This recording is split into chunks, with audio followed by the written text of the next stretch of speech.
Hey guys, tonight we're standing at the edge of the Western Desert, where the scorching Egyptian sun has finally surrendered to darkness, and you're about to make the worst financial decision of your life. Or possibly the best, if you ignore the whole cursed for eternity thing. Picture this.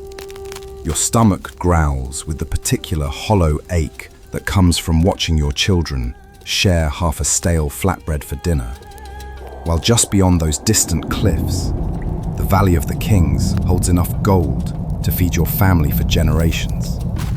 Of course, there's also a decent chance you'll end up as crocodile food or spend eternity having your heart devoured by Amit.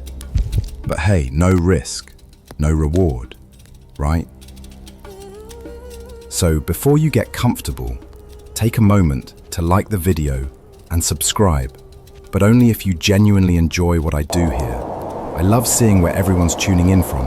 Drop your location and local time in the comments below. Is it already tomorrow where you are?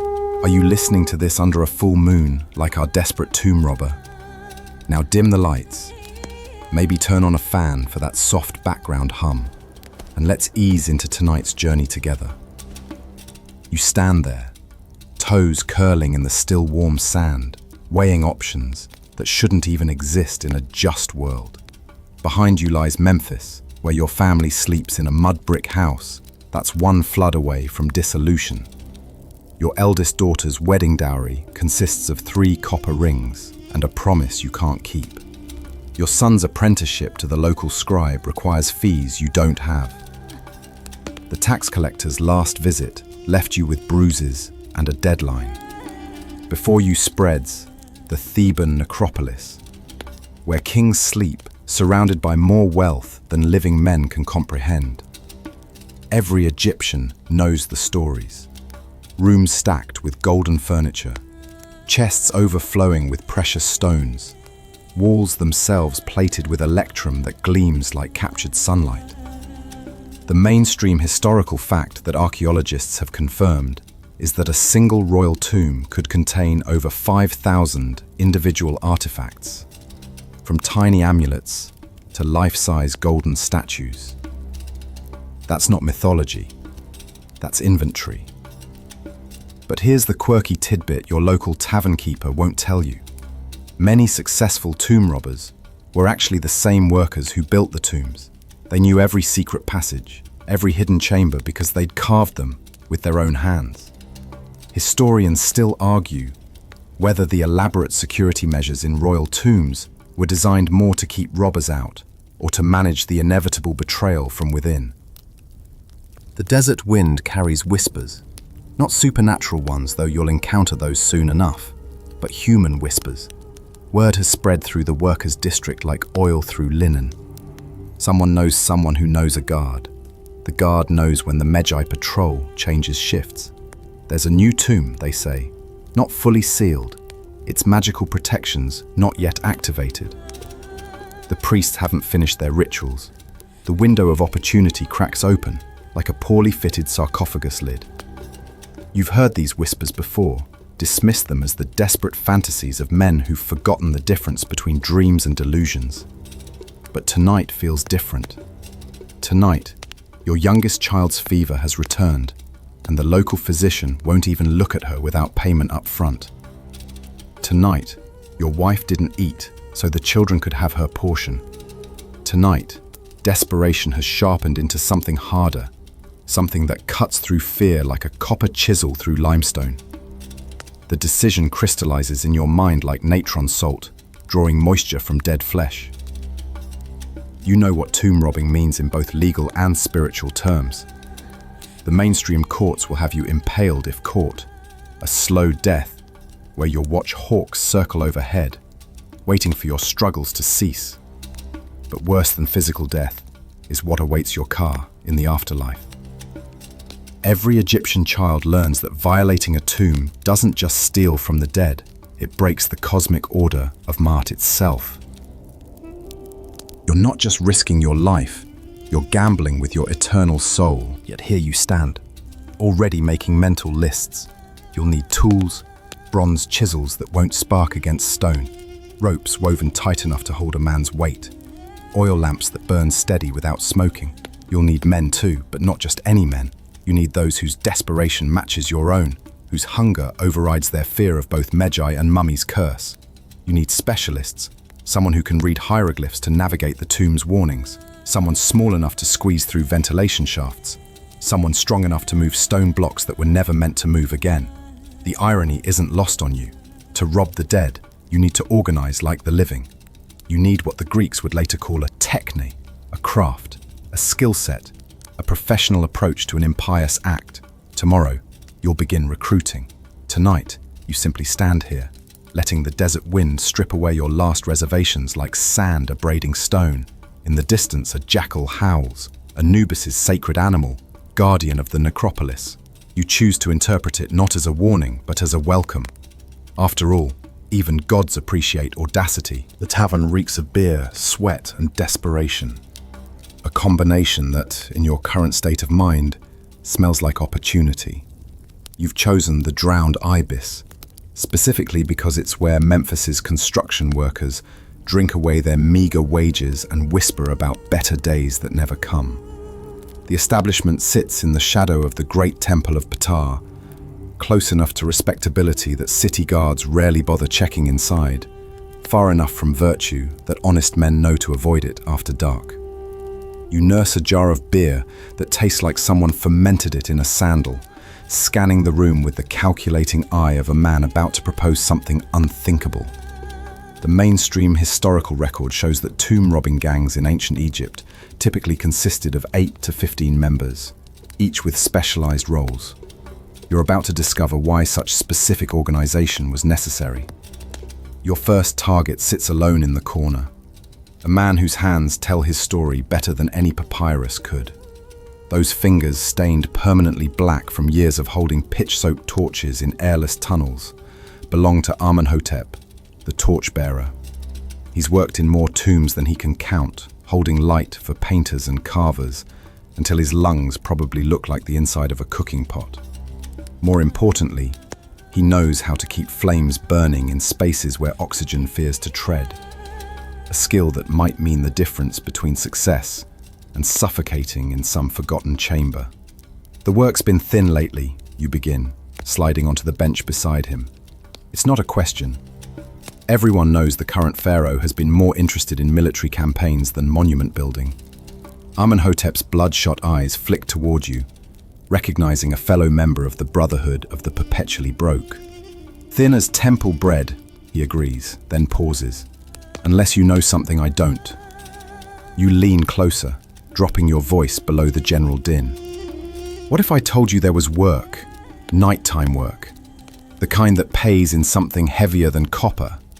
The torchbearer's expression doesn't change, but his fingers tighten around his beer jar. He knows exactly what you're suggesting. Here's the quirky historical detail. Tomb robbers often spoke in code, referring to their crimes as visiting the Great Place or going to see the ancestors.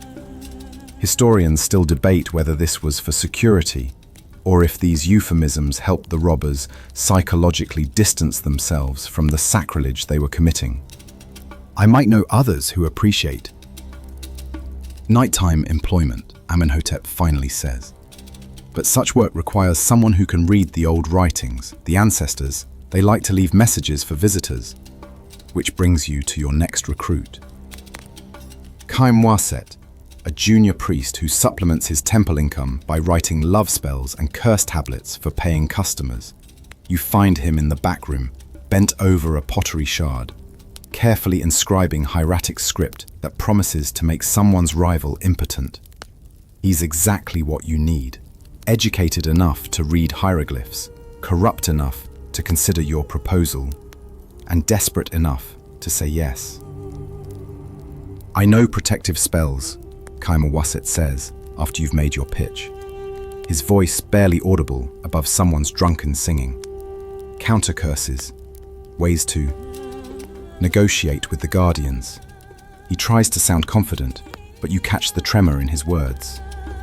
Still, a nervous priest who knows some magic is better than no priest at all. Your team grows throughout the night.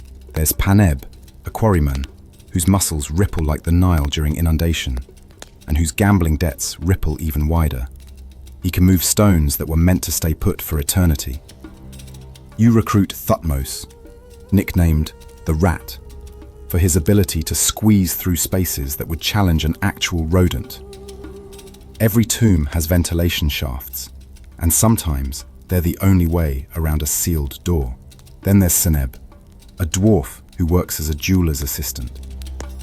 His small stature is an asset, but his real value lies in his expertise. He can assess the worth of gold and gems by touch alone, even in near darkness. I can tell Egyptian gold from Nubian by the weight, he boasts. And I know which amulets are worth taking and which are just pretty clay. The most reluctant recruit is Nakt, a former soldier who served in the Magi before a superior's corruption drove him to desert. He knows their patrol patterns, their tracking methods, their weaknesses. You understand what you're asking, he says, grey eyes hard as granite. If we're caught, I won't just be executed. They'll erase my name from every monument, every papyrus. My children won't even be able to speak of me. Then we don't get caught, you reply, with more confidence than you feel. By dawn you have your crew, 8 men bound together by desperation, greed, and the kind of dark hope that only flourishes in poverty's shadow. You've promised them equal shares, though privately you wonder if there'll be anything left to share once you've paid off debts and bribes. You've set a meeting point at an abandoned shrine to Meretziga, the cobra goddess who guards the valley, another irony that doesn't escape you. As you stumble home through streets already filling with vendors and workers, you catch sight of your reflection in a puddle.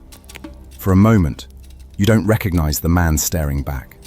When did your eyes acquire that calculating hardness? When did your mouth set in that grim line? You're becoming someone else, someone capable of crimes your younger self would have found abhorrent. But then, you remember your daughter's fever, your son's disappointed face, your wife's hollow cheeks. You remember that sometimes the only way to serve the living is to rob the dead. The transformation continues, one justified step at a time, leading you deeper into shadows you'll never fully escape. The moon hangs like a silver amulet against the throat of night as your assembled crew gathers at the abandoned shrine. Meretziga's stone cobra head has mostly crumbled away, leaving just enough features to suggest disapproval of your intentions. You've each arrived separately, approaching from different directions like guilty thoughts converging on a bad decision. The midnight air carries the scent of wild jasmine, mixed with the earthier aroma of fear sweat, your own and your companions. Amenhotep has brought the torches, wrapped in oiled linen and hidden in grain sacks. Kemwaset clutches a leather satchel that clinks softly with what you hope are protective amulets, rather than just nervous trembling. The others arrive like shadows learning to walk, each man's face a study in barely controlled terror and desperate determination. The patrol changes at the 3rd hour after sunset, Nukt announces without preamble, his military training evident in his stance and clipped speech. We have until dawn prayers, maybe 6 hours if we're lucky, less if someone raises an alarm. The mainstream historical fact is that the Magi operated on surprisingly regular schedules, which tomb robbers exploited ruthlessly. Ancient police reports from Deir el-Medina describe how robbers would time their activities to the very minute. You've chosen the new moon, specifically for its darkness, though Kemwaset mutters about the spiritual implications. Khonsu hides his face, he whispers, referring to the moon god. We travel without divine witness. You're not sure if that's reassuring or terrifying. The journey to the valley follows routes used by generations of workers. But tonight, these familiar paths feel transformed. Every shadow could hide a guard. Every sound might herald discovery. Your group moves in single file, Nakt leading with the practiced stealth of a soldier. The rest of you trying to muffle the sound of your breathing, your footsteps, your hammering hearts. Walk like you're already dead, Peneb jokes grimly. The guards can't arrest ghosts. It's the kind of gallows humor that keeps men functional when fear threatens to paralyze. You appreciate the effort, even if the joke falls flatter than pyramid foundation stones. The landscape changes as you leave the cultivation behind. The black land gives way to the red land, that liminal space where life ends and eternity begins. Your sandals crunch on ground that hasn't tasted water since the last flash flood, possibly years ago. Above, stars wheel in patterns the priests claim map the journey of the solar bark through the underworld. You're about to take a more direct route. Here's the quirky detail. Tomb robbers often perform their own religious rituals before entering a tomb. Papyrus records mention thieves making offerings to Thoth, god of wisdom and writing, asking him to close the eyes of the guardians. Historians still debate whether this was genuine religious feeling or practical psychology, a way to manage the cognitive dissonance of violating sacred space. Seneb suddenly freezes, his small hand raised in warning. You all drop to the ground, hearts pounding loud enough to wake the dead you're planning to rob. Two figures pass on a ridge above. Magi guards, spears glinting in starlight, making their routine patrol. They're discussing something mundane, complaining about a superior's new wife, completely unaware that 8 desperate men lie prone just 50 cubits below. After they pass, you continue. But the encounter has sharpened everyone's nerves to cutting edge. Thutmose the rat actually scurries now, living up to his nickname as he scouts ahead, using skills learned from a childhood spent hiding from his father's drunken rages. Every man here carries his own darkness. Tonight, you're just adding to the collection. The valley opens before you, like a mouth full of broken teeth. Tomb entrances gaping black against pale limestone cliffs. Most are sealed, their doorways covered with stamped clay, bearing the necropolis seal. A jackal above 9 bound captives. Anubis literally standing guard over foreign enemies. But Amenhotep knows which seals are fresh, which are ancient, which hide empty tombs, long since plundered by earlier generations of the desperate. There! He points to a cutting in the cliff face, partially hidden by a controlled rockfall. KV-64. They finished the burial 3 weeks ago. My cousin helped carry the final goods inside. The magical sealing won't be complete until the priests perform the final rituals at the next full moon. 2 weeks to wait for divine protection. Plenty of time for human avarice to take advantage. You wonder briefly about the tomb's occupant, then force the thought away. Whoever lies within was wealthy enough for a valley burial.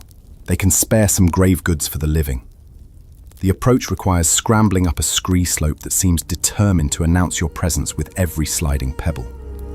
Paneb goes first, his quarryman's experience evident in how he tests each foothold before committing his considerable weight. A rope appears, and one by one you ascend, pulled up like offerings being raised to some inverse altar. At the tomb entrance, you encounter your first real obstacle, the sealed doorway. The mud plaster bears not just the official necropolis seal, but religious texts, curses written in hieratic script that promise creative punishments for violators. Kamwasit steps forward, sweat beading on his shaved scalp despite the desert night's chill.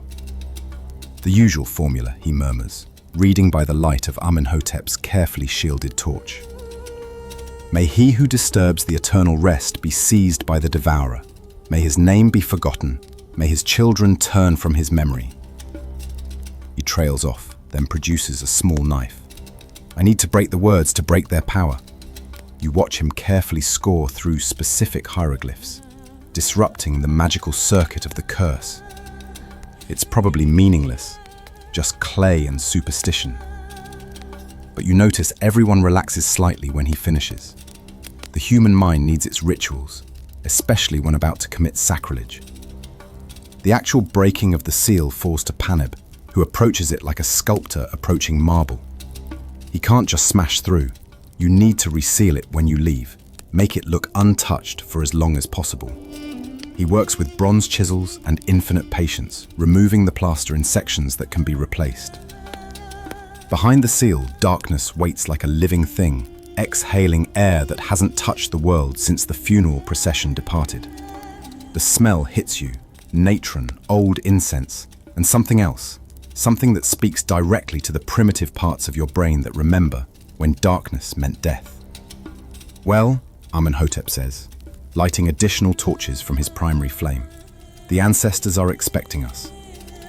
One by one, you enter the tomb, crossing from the land of the living into the realm of the dead.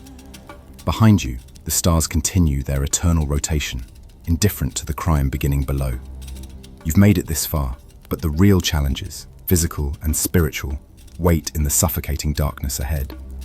Your fingers trace limestone smoother than a scribe's palette as you press against the tomb's entrance wall, every nerve screaming warnings your poverty-dulled conscience chooses to ignore.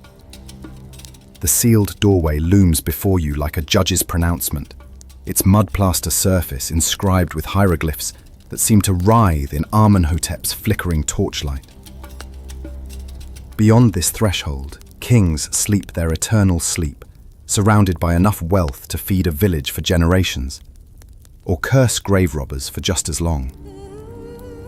The texts are standard, Khaim Wasset whispers, his priestly training overcoming his obvious terror as he examines the inscriptions.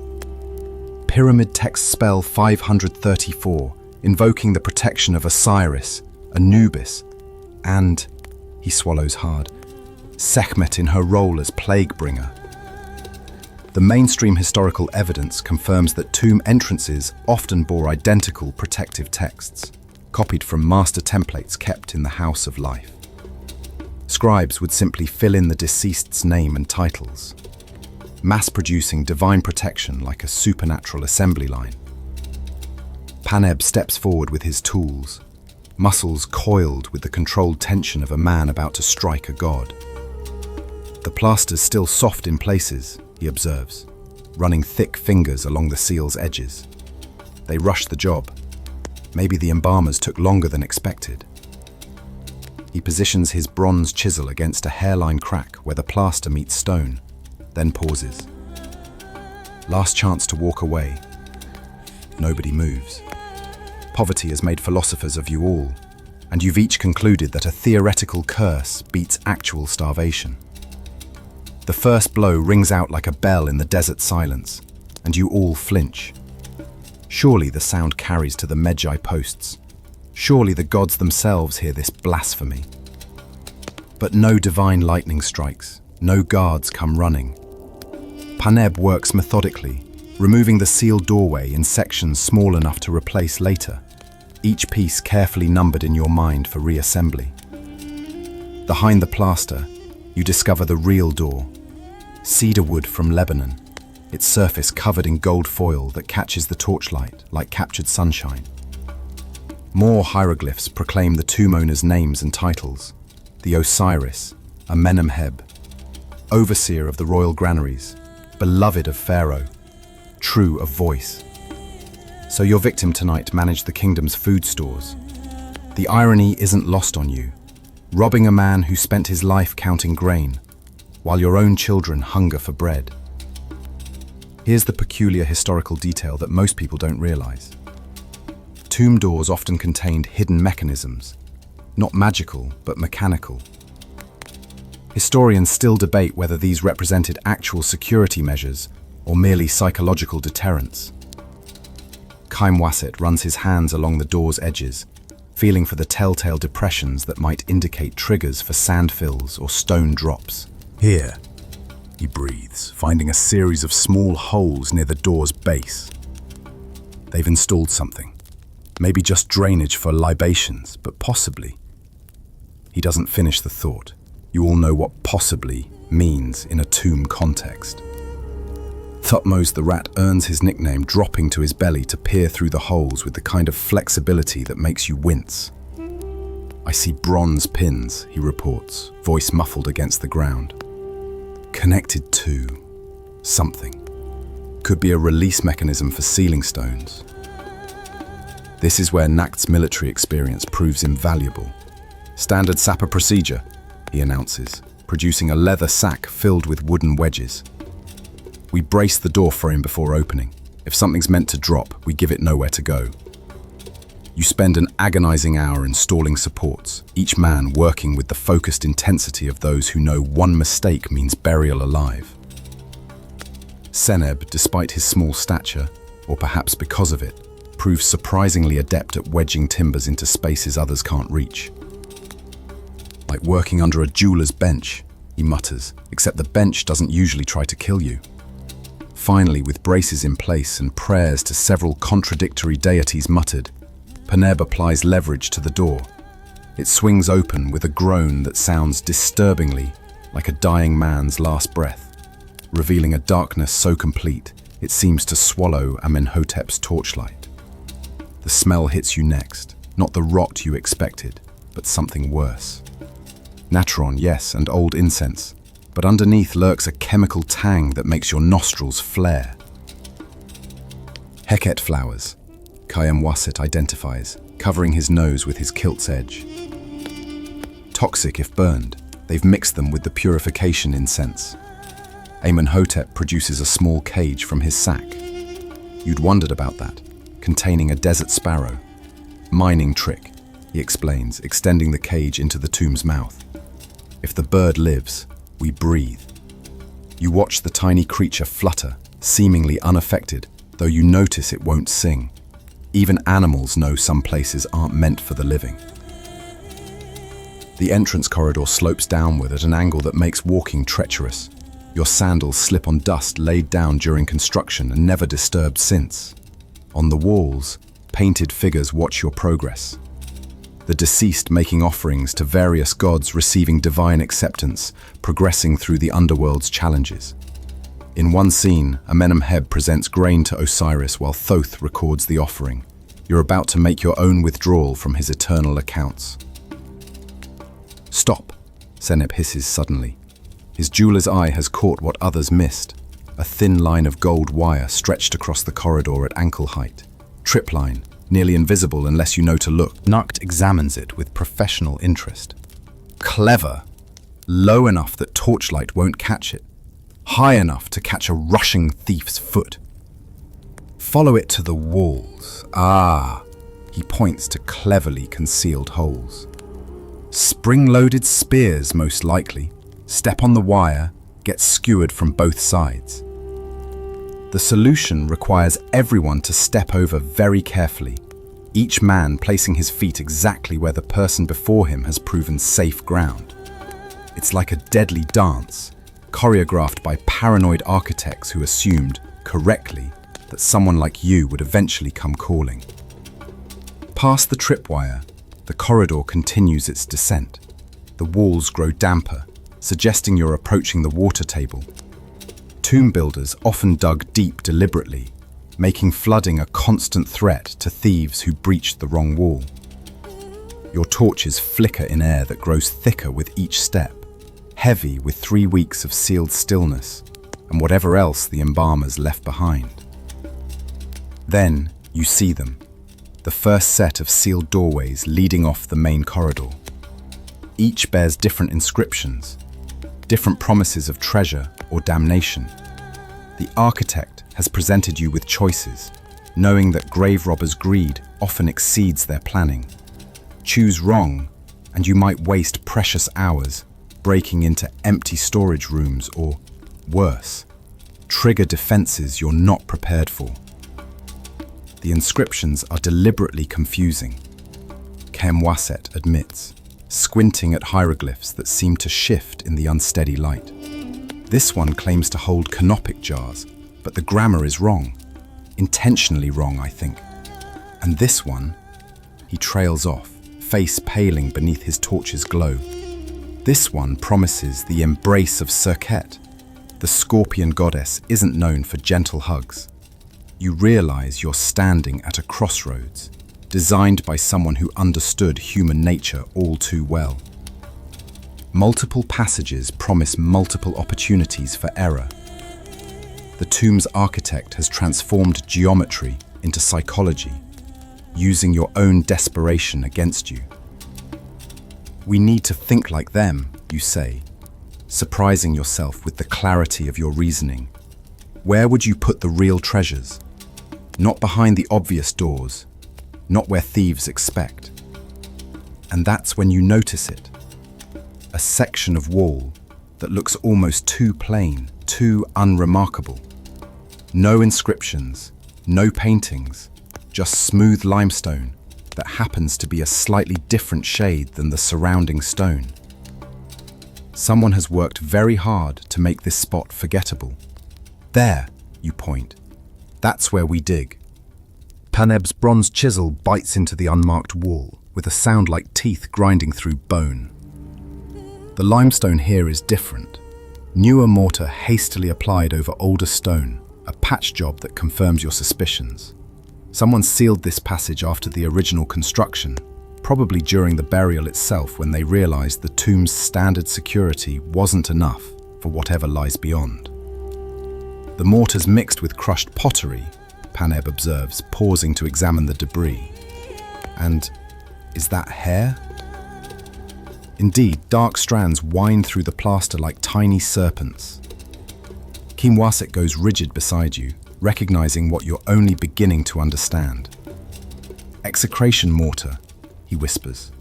They mixed it with broken red pots and human hair, probably from criminals or enemies. The clay vessels held curses, shattered to release them into the seal itself. The mainstream archaeological record confirms this practice. Archaeologists have found numerous execration texts, where enemies' names were written on pottery, then smashed and incorporated into defensive structures. It was spiritual warfare through masonry. Your priest produces his ritual tools with shaking hands. A small copper knife inscribed with protective symbols, natron salt in a leather pouch, and a pottery fragment covered in hieratic script. I need to neutralize the curses before we breach the seal completely, he insists, unless you want your vital organs to liquefy. Whether from genuine belief or nervous humor, nobody argues. You watch as Kimwaset sprinkles salt in a careful pattern, muttering counterspells he probably learned from temple texts, never meant for this purpose. He's essentially performing divine hacking, using the priesthood's own protective magic against itself. Here's the strange historical detail. Tomb robbers often included renegade priests, specifically for this purpose.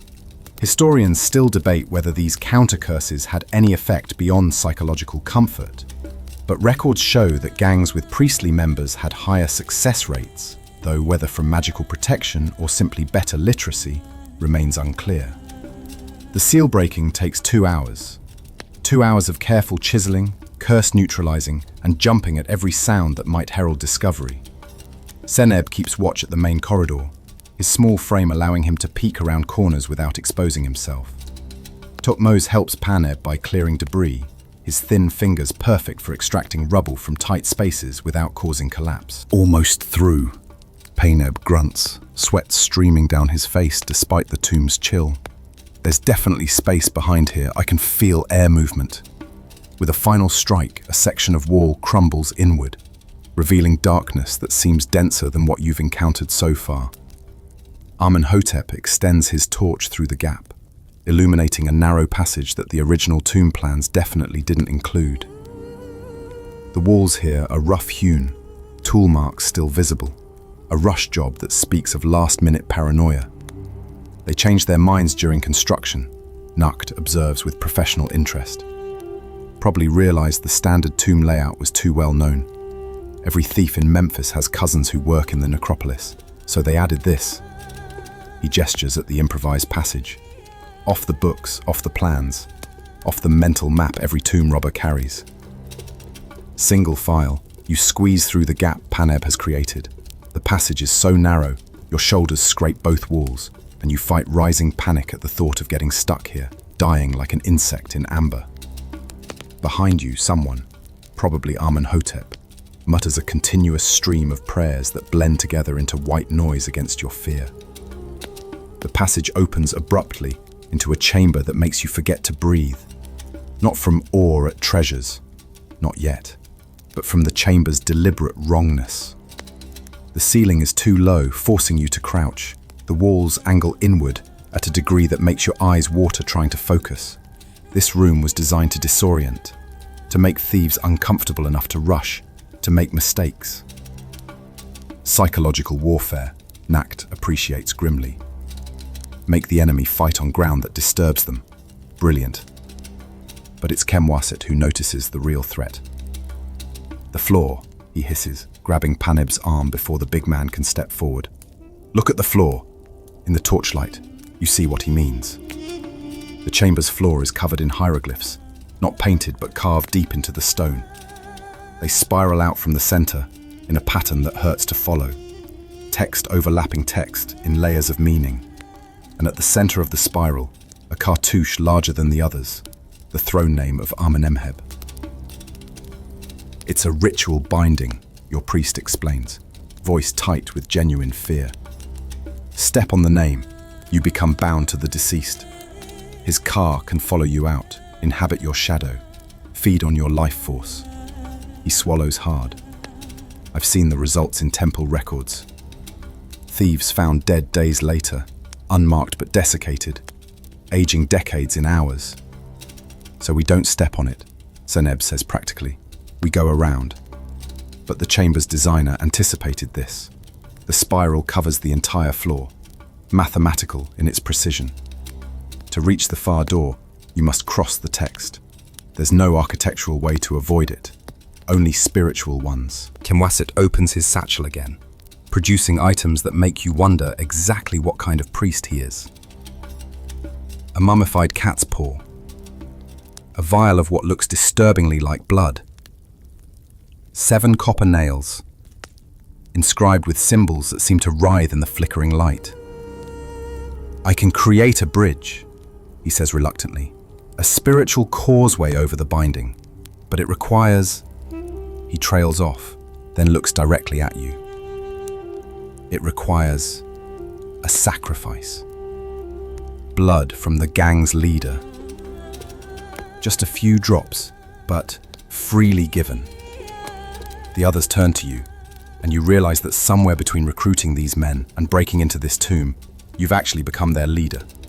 The weight of it settles on your shoulders like a lead collar. Without hesitation, because hesitation might break your nerve entirely, you extend your hand. The knife is sharper than expected. Blood wells from your palm, surprisingly dark in the torchlight. Khemwaset catches it in a small clay bowl, mixing it with other substances that make the blood smoke and hiss. He then dips each nail in the mixture before carefully hammering them into the floor, creating a path across the carved names. Walk only where the nails mark, he instructs. Single file. Don't look down at the hieroglyphs. Reading them activates them. And whatever you do, don't speak while crossing. One by one, you traverse the binding spiral. The urge to look down is almost overwhelming, as if the carved words are calling to your eyes. Halfway across, Thutmose stumbles slightly, his foot coming dangerously close to unmarked floor. Panev's hand shoots out, catching him, holding him steady until he regains his balance. No one speaks, but the shared look acknowledges how close you all just came to discovering whether the curse is real. On the far side, another sealed doorway waits. But this one is different. The seal here isn't plaster, but pure bronze, polished to mirror brightness. In its surface, you see your own reflections, distorted, twisted, barely human. Whatever lies beyond this door, someone spent serious resources to keep it protected. The inner sanctum, Amenhotep breathes. We're close to the burial chamber now. Can you smell it? The sacred oils are stronger here. He's right. The air has changed, thick with frankincense and myrrh. but also something else, a metallic tang that makes your throat constrict. As Paneb prepares to break this final seal, you wonder if you're smelling preserved death or your own fear. Perhaps in a tomb, they're the same thing. The bronze seal gleams like a malevolent eye in your torchlight, reflecting distorted versions of your faces back at you, grave robbers transfigured into the demons you've become.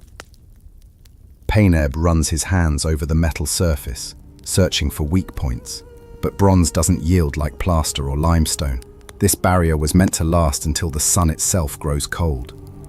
"We'll need different tactics," he announces, producing a small pot from his pack. "Greek fire mixture, vinegar, sulfur, and crushed limestone.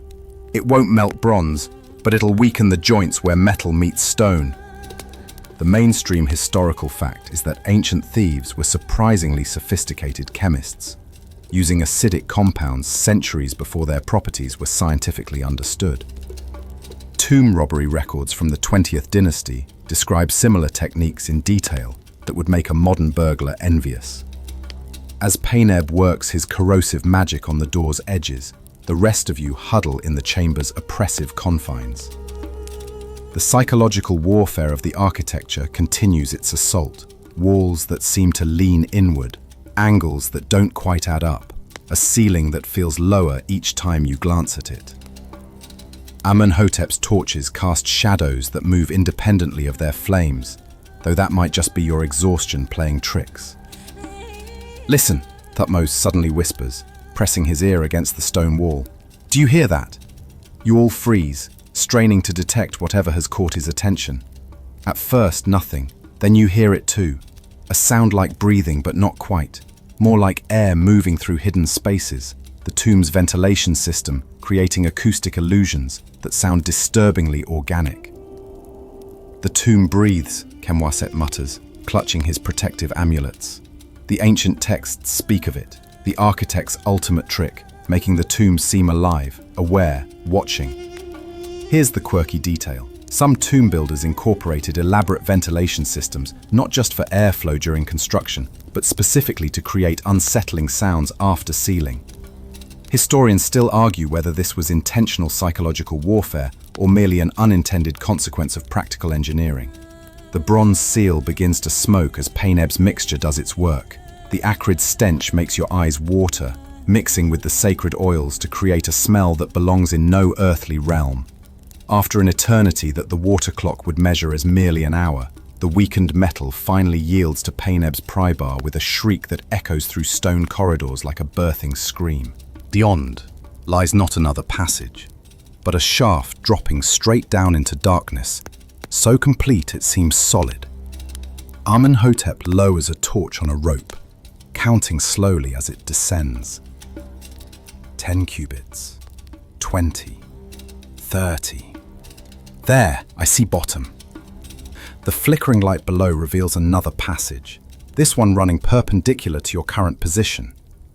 The architects have created a three-dimensional maze, forcing intruders to think vertically as well as horizontally. "I'll go first," Thutmose volunteers, already securing a rope around his waist. If there are triggers down there, better to risk one life than all. His matter-of-fact bravery shames and inspires in equal measure. You watch him disappear over the edge, thin body navigating the shaft with practiced ease. "Clear," his voice floats up, sounding hollow and distant, despite the relatively short drop. "But you need to see this."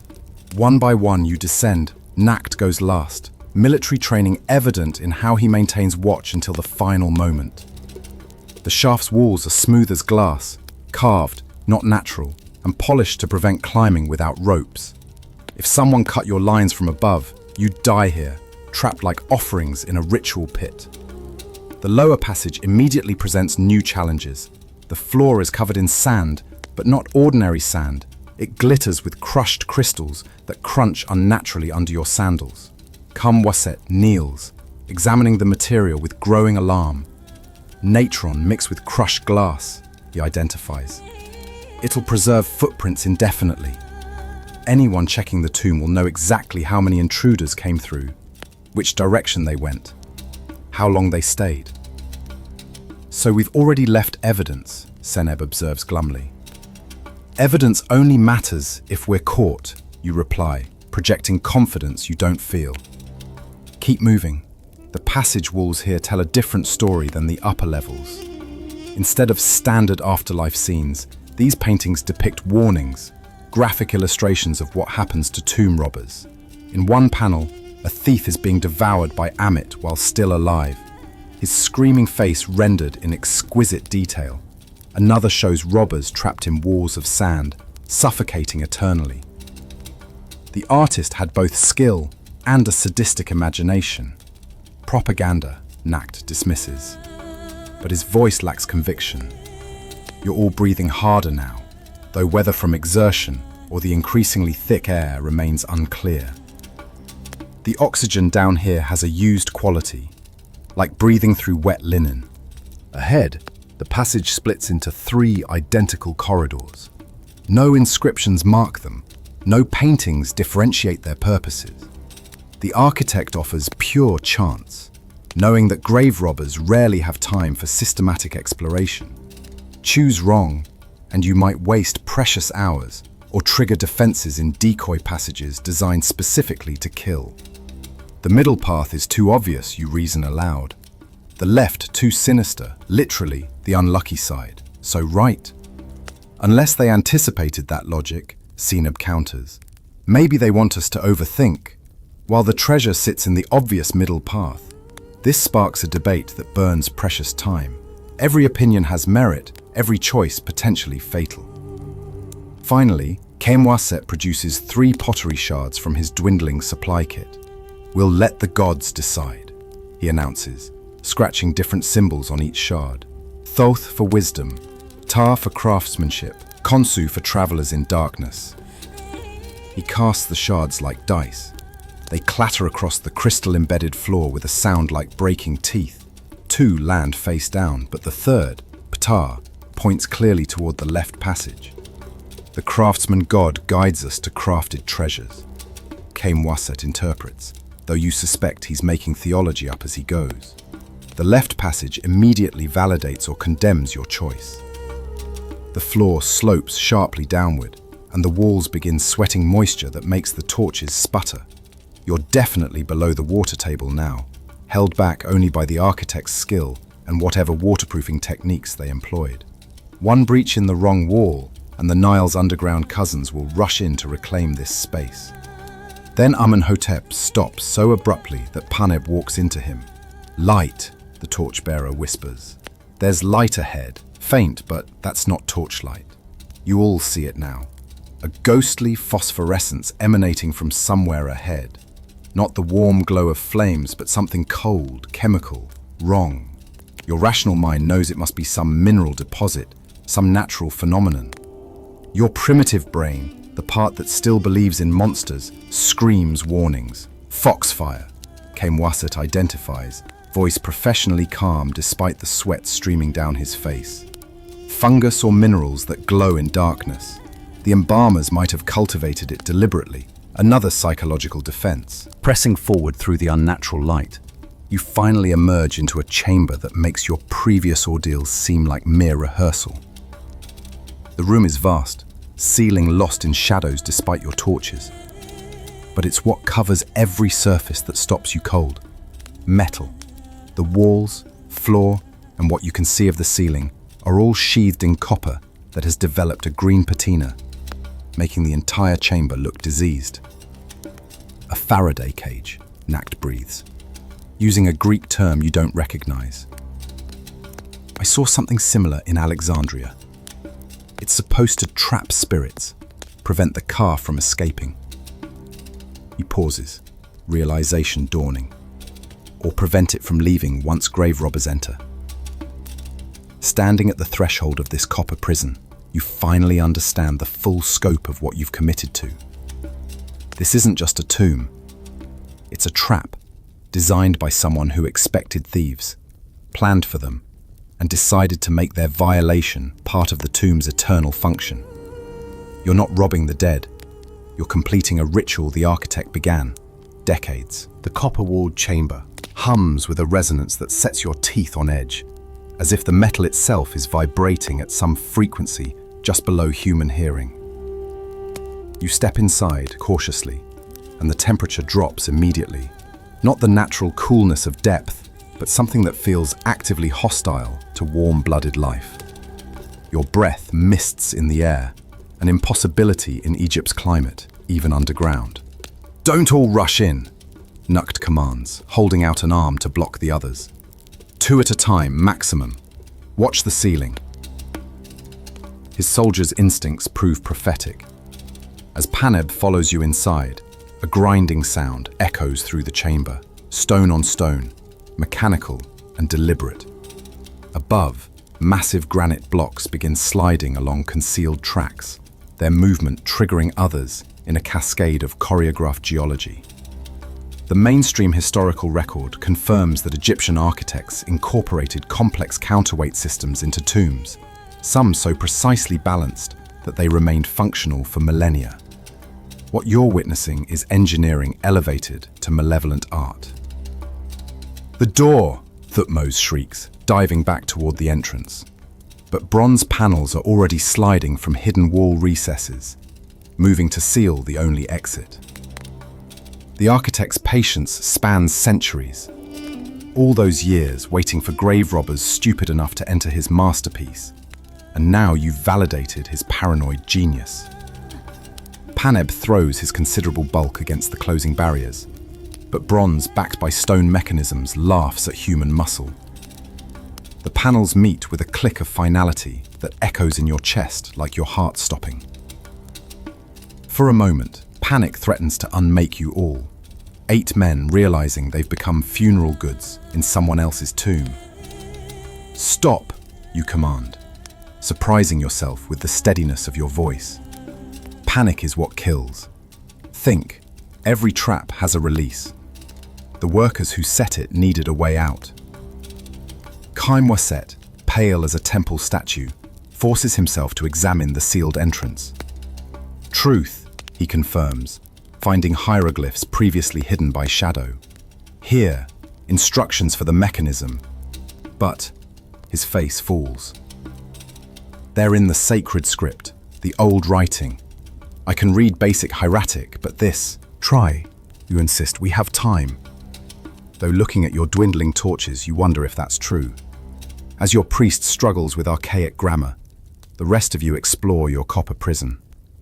The walls aren't merely covered in metal, they're inscribed with scenes that make the warning paintings above seem cheerful. Here, the afterlife isn't paradise, but punishment, specifically for those who violate sacred spaces. Osiris doesn't welcome the dead here, he dissects them, cataloguing their crimes in anatomical detail. Seneb discovers something else. Small holes in the floor, regularly spaced, each about the width of a child's finger. "Drainage?" he suggests hopefully, though his expression says he suspects otherwise. As if responding to his attention, a hissing sound emerges from the nearest hole, then another, then all of them, a chorus of sibilation that raises every hair on your body. "Snakes," Amenhotep states unnecessarily, as the first sleek head emerges from a hole. Not just any snake, an asp, the sacred serpent of pharaonic power, whose bite brings death in minutes. Then another emerges, and another. The floor begins writhing with scales that gleam like oil in your torchlight. Here's the disturbing historical footnote. Archaeologists have found desiccated snakes in several tombs, leading to debates about whether they were intentional security measures or accidental inhabitants. The discovery of specialized holding chambers suggests the former. Ancient Egyptians literally weaponized wildlife against grave robbers. "Up!" Nakt barks. "Get off the ground!" But the chamber offers few options. The copper walls are smooth, offering no handholds. Only a series of offering niches break the metallic monotony, each just large enough for a man to squeeze into, if he doesn't mind sharing space with whatever offerings lurk there. You boost Thutmose up first. His small frame fits easily into a niche containing only empty canopic jars. One by one, you help others climb, using each other as human ladders, while serpents multiply below. The snakes seem in no hurry, content to own the floor while you cling to walls like insects. From your precarious perch, pressed against copper that numbs your skin with cold, you watch Kemwaset work. He's balanced on Paneb's shoulders, frantically translating hieroglyphs, while asps coil around the large man's feet. Paneb stands perfectly still, knowing that movement invites strikes, sweat pouring down his face as he serves as both ladder and potential sacrifice. I think, yes, here, Kemwaset mutters. The release requires, oh gods. It requires speaking the true name of the tomb's architect. But architects never signed their work. It's impossible. Nothing's impossible, you insist, though your position, crammed in a niche with what appears to be a mummified cat, argues otherwise. Think. The architect wanted credit eventually. Somewhere in this tomb, he left his name. That triggers a desperate search of your various perches. Each niche contains different grave goods, shabtis, pottery, amulets, but nothing identifies the mastermind behind your current predicament. Below, the serpents have formed a living carpet, their bodies creating patterns that seem almost deliberate. Almost like... The snakes, Seneb gasps from his niche. Look at how they move. They're forming hieroglyphs. He's right. The serpents' movements aren't random but choreographed, their bodies spelling out symbols in ancient script. Whether through training or some darker art, the architect has made even his security measures educational. Kemwaset watches in fascination, translating aloud as reptilian calligraphy writes itself across the floor. Kemhotep, he breathes. The architect was Kemhotep, first prophet of Ptah. And there's more. Instructions. The snakes are writing instructions. The serpentine text reveals the trap's key. Speak the architect's name while standing in the chamber's exact center, marked by a copper disc, previously hidden under centuries of dust. But reaching that center means wading through a sea of asps, any one of which could end your tomb-robbing career with prejudice. I'll go, Paneb volunteers, already lowering himself from his perch. I'm dead anyway if we stay here. Might as well die trying. Wait, you command, struck by desperate inspiration. The natron. Kemwaset, you have natron for purification rituals. Snakes hate salt. My grandmother used it to keep them from her grain stores. Your priest's eyes widen with understanding. He produces his precious supply, barely 2 handfuls. But mixed with the crushed glass from the corridor above, it might be enough. Carefully, he pours a path through the serpents, the mixture hissing as it hits the floor. The asps recoil from the chemical barrier, creating a narrow corridor of safety. Paneb moves with surprising grace for his size, placing each foot precisely within the salted path. The snakes writhe inches from his legs, but the natron holds them at bay like an invisible wall, reaching the center disc. He looks to Kemwaset for the exact pronunciation. Kemhotep, he intones, voice steady despite the circumstances. First prophet of Ptah, architect of eternities, we acknowledge your genius. For a heartbeat, nothing. Then the grinding returns, bronze doors retreating, ceiling blocks reversing their descent. Most miraculously, the snakes begin retreating into their holes, show concluded, purpose served. Within minutes, the floor is clear, except for scales and the memory of terror. You drop from your niche on shaking legs, helping others down. Everyone is intact, though Amenhotep's torch supply has dwindled alarmingly during your ordeal. You have perhaps 2 hours of light left, and you haven't even reached the burial chamber yet. The architect's expecting us, Nukt observes grimly. This whole tomb is a conversation between him and us, across centuries. He asks questions through traps, we answer by surviving. Standing in the copper chamber's center, surrounded by the evidence of your narrow escape, you wonder what other questions await deeper in the tomb, and whether you'll have answers for all of them. Beyond the copper chamber stretches a corridor that defies architectural logic. It branches and rebranches like the delta of a river system carved in stone. Each passage looks identical. Same width, same height, same smooth limestone walls devoid of decoration. The architect has created a 3-dimensional maze designed to exhaust your torches, your time, and your sanity in equal measure. Mark our path, Nact orders, producing a piece of charcoal. Basic military principle, always secure your retreat. But as he moves to mark the wall, the charcoal crumbles in his hand like centuries-old papyrus. He tries again with a different piece, same result. The limestone here has been treated with something that rejects marking, forcing you to rely on memory alone. The mainstream archaeological evidence shows that Egyptian tomb builders often created false passages totaling miles of excavation.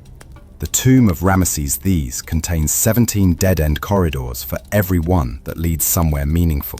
Your amateur gang is about to discover why professional tomb robbers often included someone with an eidetic memory. I can do it, Thutmose claims, tapping his temple. Spent my childhood memorizing escape routes from my father's rages.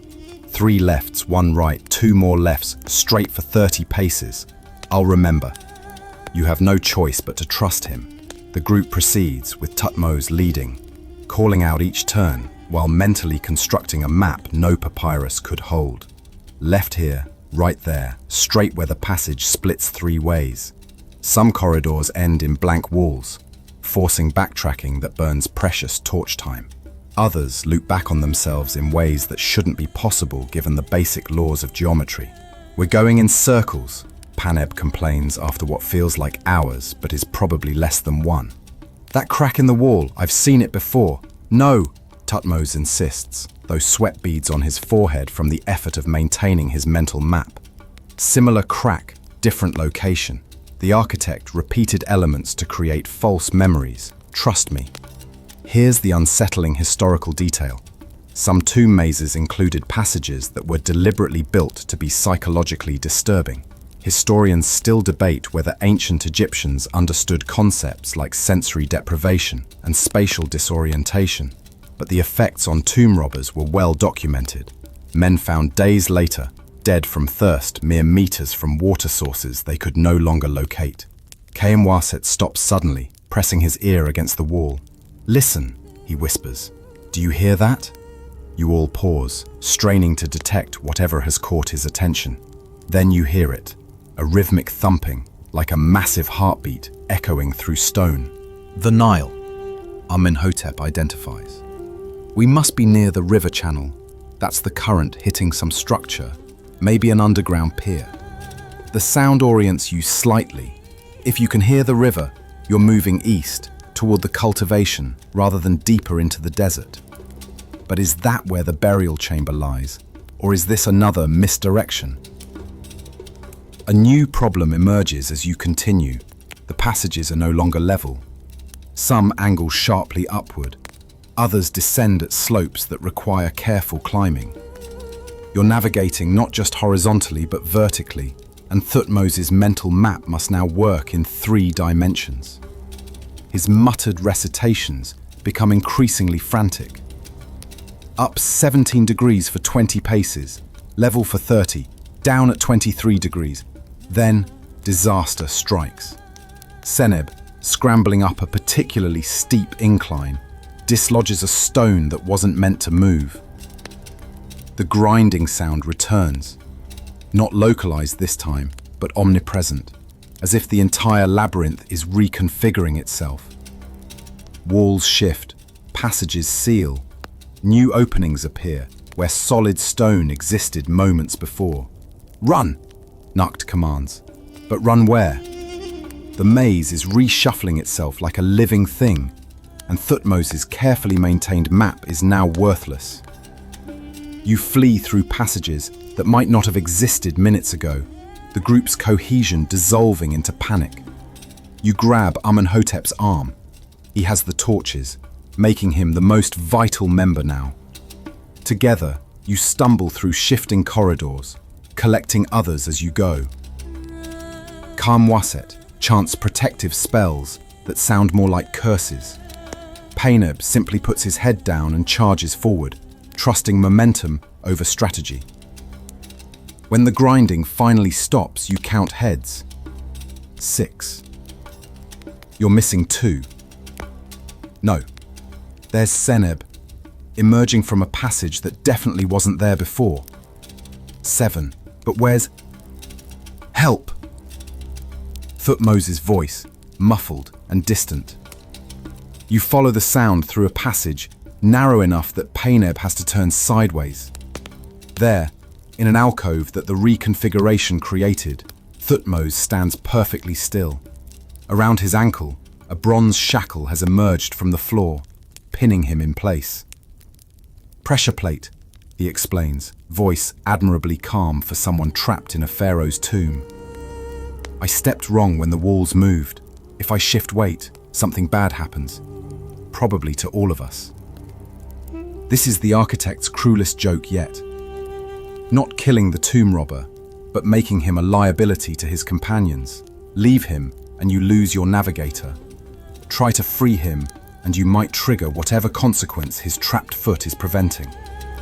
Nukt kneels, examining the mechanism with professional interest. "Brilliant," he admits grudgingly. "The shackle is connected to something." "So we cut them," Paineb suggests, producing a bronze saw from his kit. "Cut the wrong one, we all die," Nukt counters. "Cut them in the wrong order, same result. This is a logic puzzle, not a strength test." Kemwaset joins the examination, reading minute hieroglyphs etched into the bronze shackle itself.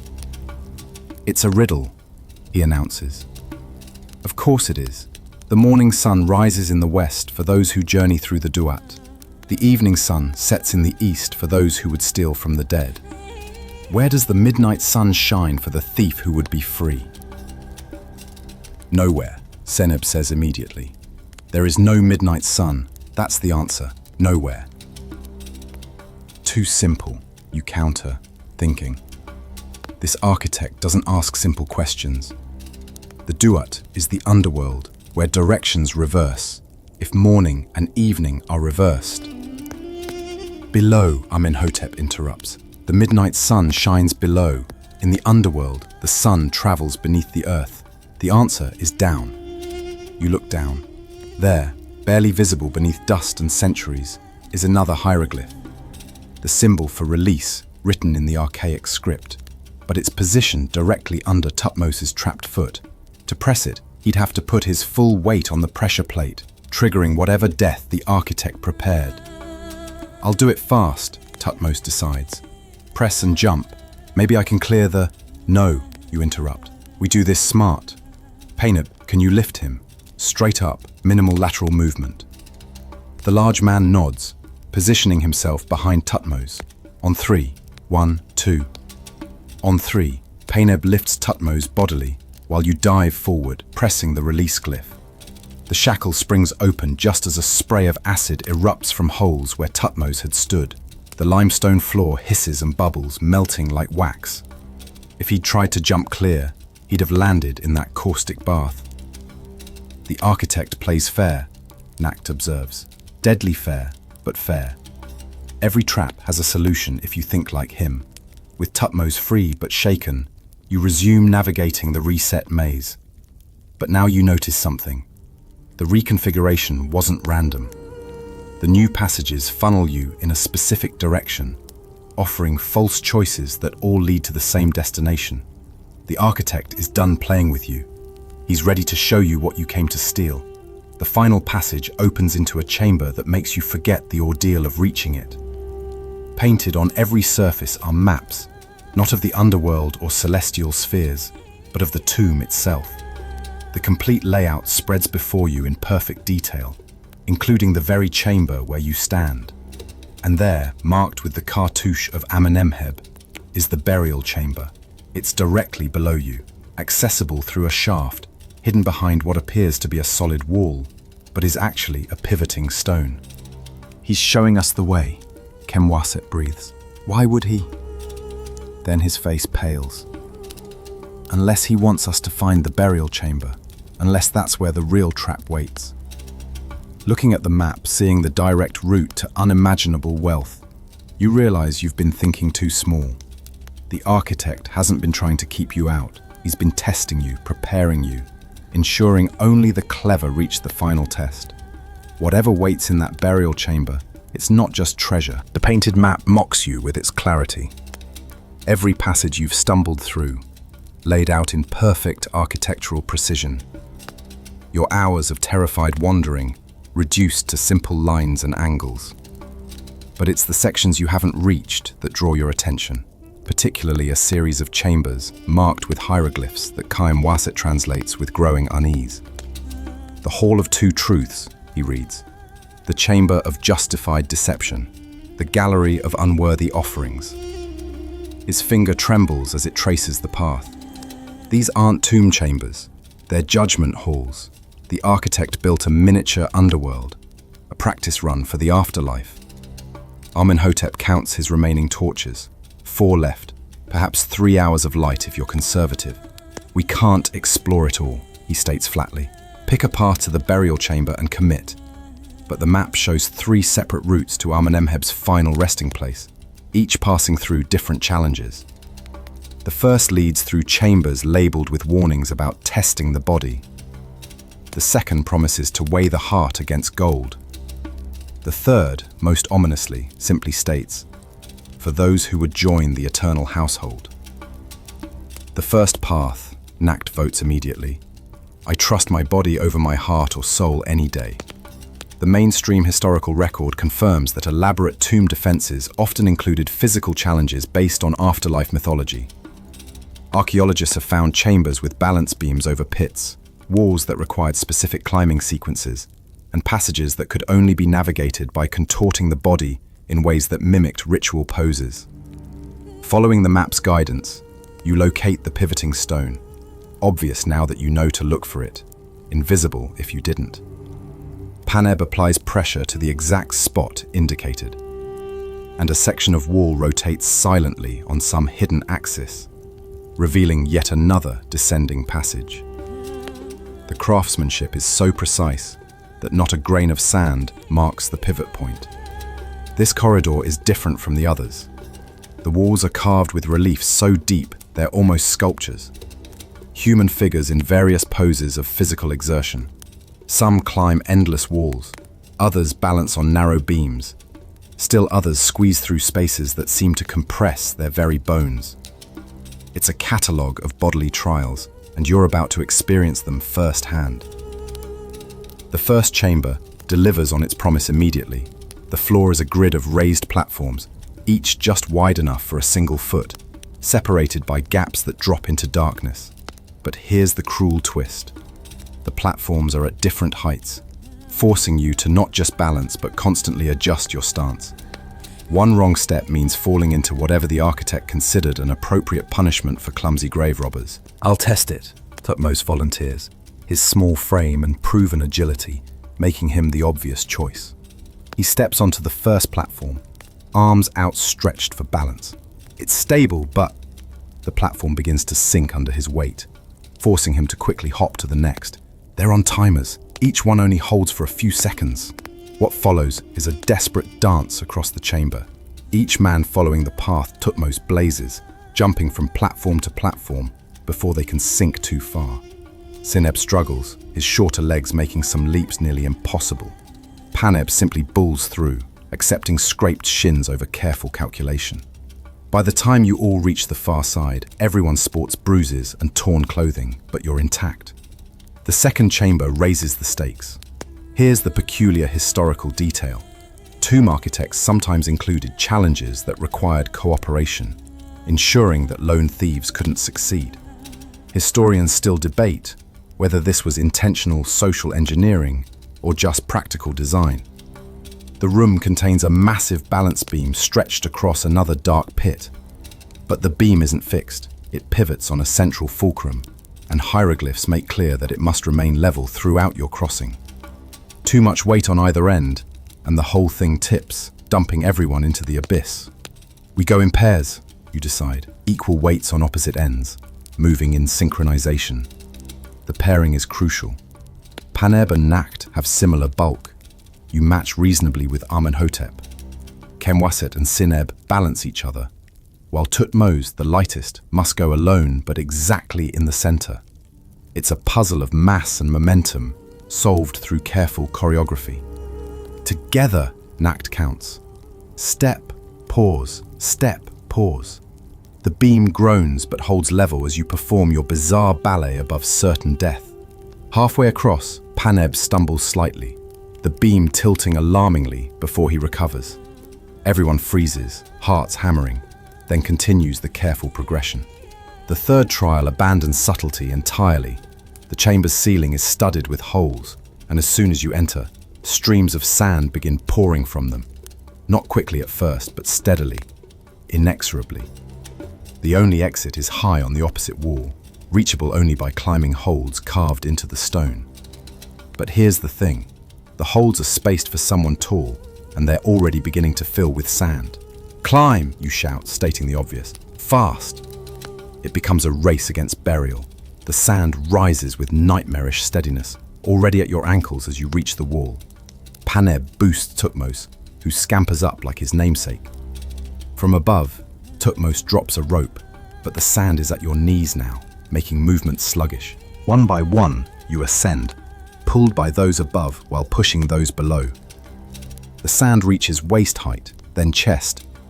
Khaim Waset panics, flailing in the granular tide, before Nukt literally slaps sense back into him. By the time Paneb, the last man, is hauled through the exit, the sand has nearly reached the ceiling. Another minute, and you'd have joined the tomb's permanent residence. Gasping, sand in every possible crevice of clothing and anatomy, you take stock. Everyone made it, though Seneb's ankle is twisted from a bad landing, and Khaim Waset seems to have aged a decade in the last hour. Your torch supply has dwindled to 3, their light seeming dimmer in these deeper chambers. Why? Amenhotep voices what you're all thinking. Why make it possible at all? Why not just seal the tomb completely? Because, Khaim Waset says slowly, working through the theology. In Egyptian belief, the tomb isn't just protection. It's a machine for resurrection. It needs to function, to breathe, to allow the car to move freely. Seal it completely, and you trap the deceased spirit along with their body. He pauses, a terrible understanding dawning. The architect isn't trying to stop us. He's testing whether we're worthy to enter the presence of the dead. The passage beyond the sand chamber confirms this theory. The walls here aren't carved with warnings, but with welcomes. Hieroglyphs inviting those who have proven their worth to join the eternal household of Amenemheb. The decorations show servants attending their master in the afterlife, and empty spaces clearly meant for additional figures. Your figures, if you accept the invitation. He's insane, Nakt states flatly. The architect was completely insane. Or brilliant, you counter. Though the distinction seems increasingly academic. He turned tomb robbing into a recruitment system, survived the trials, and you're qualified to serve in the afterlife. The passage ends at another sealed door, but this one is different. The seal isn't meant to keep you out. It's meant to keep something in. The hieroglyphs don't curse intruders, but warn about releasing the transformed ones and disturbing the eternal service. As Paneb prepares to break this seal, you wonder what kind of service the architect has in mind, and whether wages in the afterlife are any better than in this one. The bitter joke falls flat, even in your own mind. You're about to enter the presence of the dead, and increasingly, you suspect the dead have been expecting you all along. The seal breaks differently this time. Not with the resistance of protection, but with the eager crumbling of invitation. As the plaster falls away, a wave of air escapes that carries neither the staleness of centuries nor the chemical tang of preservation, but something far worse, the scent of recent occupation. Someone or something has been active in this chamber recently. Beyond the doorway stands a forest of stone. Statues fill the room, dozens of them, carved from black granite and positioned in attitudes of service. Some hold offering trays, others bear standards, still others kneel in eternal supplication. Their faces are carved with disturbing individuality, each one distinct, each one displaying an expression of frozen terror that no artist would choose to immortalize. The transformed ones, came Waset whispers, and his next words chill deeper than the tomb's unnatural cold. These aren't statues. They're Shechem, the power objects, vessels for the car of servants who died in the tomb. The mainstream archaeological evidence supports the practice of servant burial in early dynasties, though it had supposedly ended centuries before Amenemheb's time. Archaeologists have found chambers with dozens of subsidiary burials, servants killed to accompany their masters into the afterlife. But these statues represent something different, not bodies, but captured spirits, imprisoned in stone through rituals the temples had banned as abomination. You weave between the figures, trying not to meet their carved eyes that seem to track your movement. Amenhotep's torch throws dancing shadows that make the statues appear to shift and sway. More than once, you spin around, certain you've caught movement in peripheral vision, only to find the same frozen poses, the same terrified faces. Look at the bases, Seneb observes, his jeweler's eye catching details others miss. Each statue stands on a pedestal inscribed with hieroglyphs, names, titles, and dates. But the dates are wrong, spanning not years, but centuries. According to these inscriptions, servants have been added to this collection long after Amenemheb's burial. Here's the horrifying historical footnote. Certain tombs were found with evidence of post-burial activity that couldn't be explained by robbery or official inspection. Historians still debate these anomalies, usually attributing them to priestly maintenance or later intrusions. But standing among these petrified servants, you wonder if some tombs remained active in ways archaeology prefers not to acknowledge. At the chamber's far end, a raised dais holds a statue larger than the rest, a figure seated on a throne, wearing the regalia of a high official. But this isn't Amenemheb. The cartouche identifies this as Kayem-hotep, the architect himself. He's watching the door. Nukt notes with professional appreciation. Perfect sight lines. Anyone entering has to pass under his gaze. The soldier in him recognizes tactical brilliance, even as the human in him recoils from its application. Between Kayem-hotep's feet, you discover papyrus scrolls, not ancient and crumbling but impossibly fresh, as if placed yesterday. Kayem-Waset takes them with trembling hands, unrolling them carefully. His face pales as he reads. Instructions, he breathes, for the final transformation. The architect describes how to become one with the tomb, to join the eternal workforce. It requires... He stops, swallows hard. It requires voluntary submission.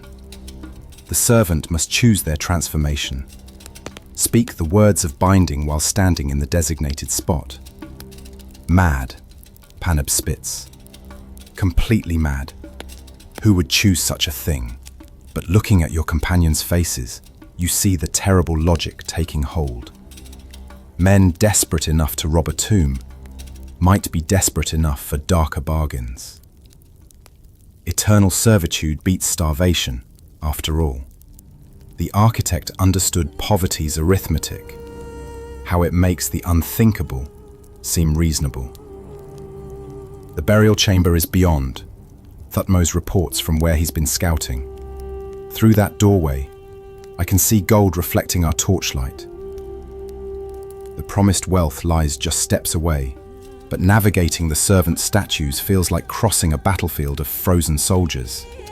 They're positioned to create a maze of stone flesh, forcing you to brush against carved limbs, to duck under outstretched arms, to step over kneeling figures whose faces turn up in silent screams. Halfway through, Amenhotep stops, abruptly. That statue, he points with a shaking finger. It wasn't in that position before. It was facing the other way.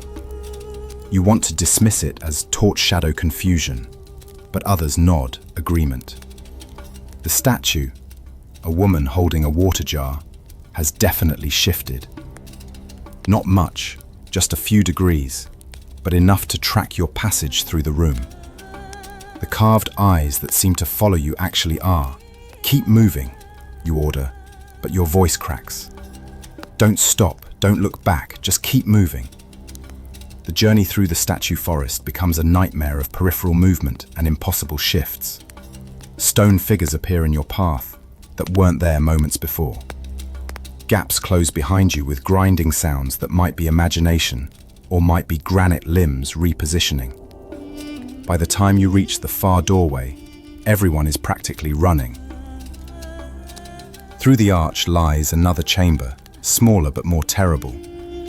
Here stand only 7 statues, but these are different, fresher, their faces showing not ancient terror, but recent recognition.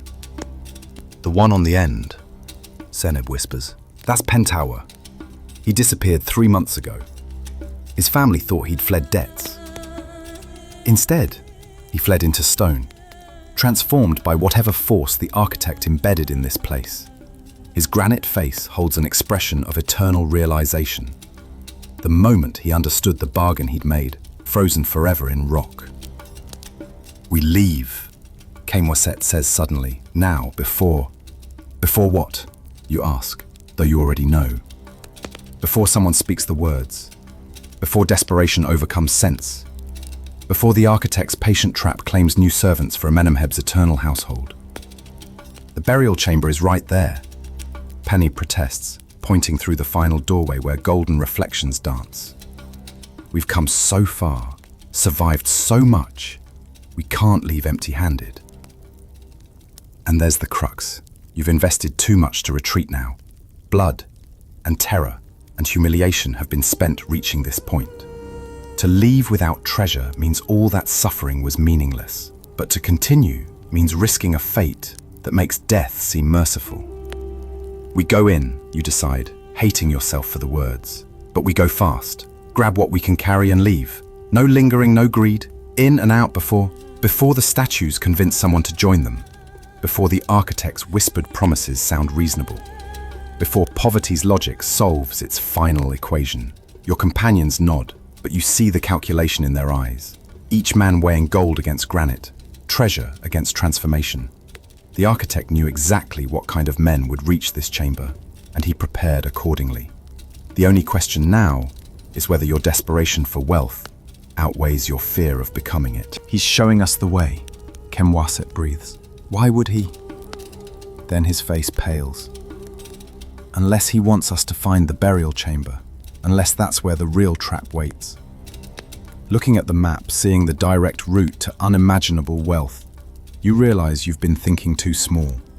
The architect hasn't been trying to keep you out. He's been testing you, preparing you, ensuring only the clever reach the final test. Whatever waits in that burial chamber, it's not just treasure. The final doorway frames a rectangle of golden light that seems to pulse with its own heartbeat. Through it, you glimpse reflections that make your poverty-scarred minds real. Surfaces of precious metal throwing back your torchlight, multiplied into 1,000 dancing suns. The architect has saved his masterstroke for last, positioning the burial chamber to create maximum visual impact on anyone who survived the journey. Remember, you force the words through a throat tight with anticipation and dread. We take only what we can carry. No one explores alone. We stay together, fill our sacks, and leave. The instructions sound hollow even to you. How do you exercise restraint when faced with wealth that exceeds comprehension? You enter as a group and immediately understand why tomb robbers sometimes went mad. The chamber isn't just rich, it's a calculated assault on human greed. Every surface that could hold gold does. The sarcophagus itself is covered in gold so thick you could carve your name in it. Chests overflow with jeweled collars, their gems catching light like trapped stars. Sacred oils in alabaster jars have preserved their scent, filling the air with perfume worth more than houses. but it's the arrangement that proves the architect's psychological genius. The mainstream historical fact is that most tomb goods were carefully organized according to religious significance. Here, they're arranged by value, with the most precious items positioned to be seen first, creating an immediate overload of want that shorts out rational thought. The canopic jars, Waset breathes, pointing to containers that should hold preserved organs, but clearly contain something heavier. Those aren't alabaster. They're carved from solid gold, painted to look like stone. The deception runs deeper than security. It's designed to make thieves question everything, to spend precious time examining every object for hidden value. Paneb has already pried open a chest, revealing stacked gold ingots stamped with Amenemheb's seal. Each one represents enough wealth to buy a modest farm. There are dozens. Seneb sorts through jewelry with professional efficiency, selecting pieces with the best gem-to-weight ratios. But his hands shake as he handles a pectoral that could feed a family for years. Here's the unsettling historical detail. Tomb robbers' confessions describe a phenomenon they called gold fever, a state where rational thought dissolved into pure acquisitive instinct. Historians debate whether this was poetic license or a real psychological response to sudden wealth. Watching your companions' faces slack with desire, you understand it's absolutely real. The sarcophagus, Thotmos calls out. He scrambled atop the massive stone container, finding the seal intact. Should we?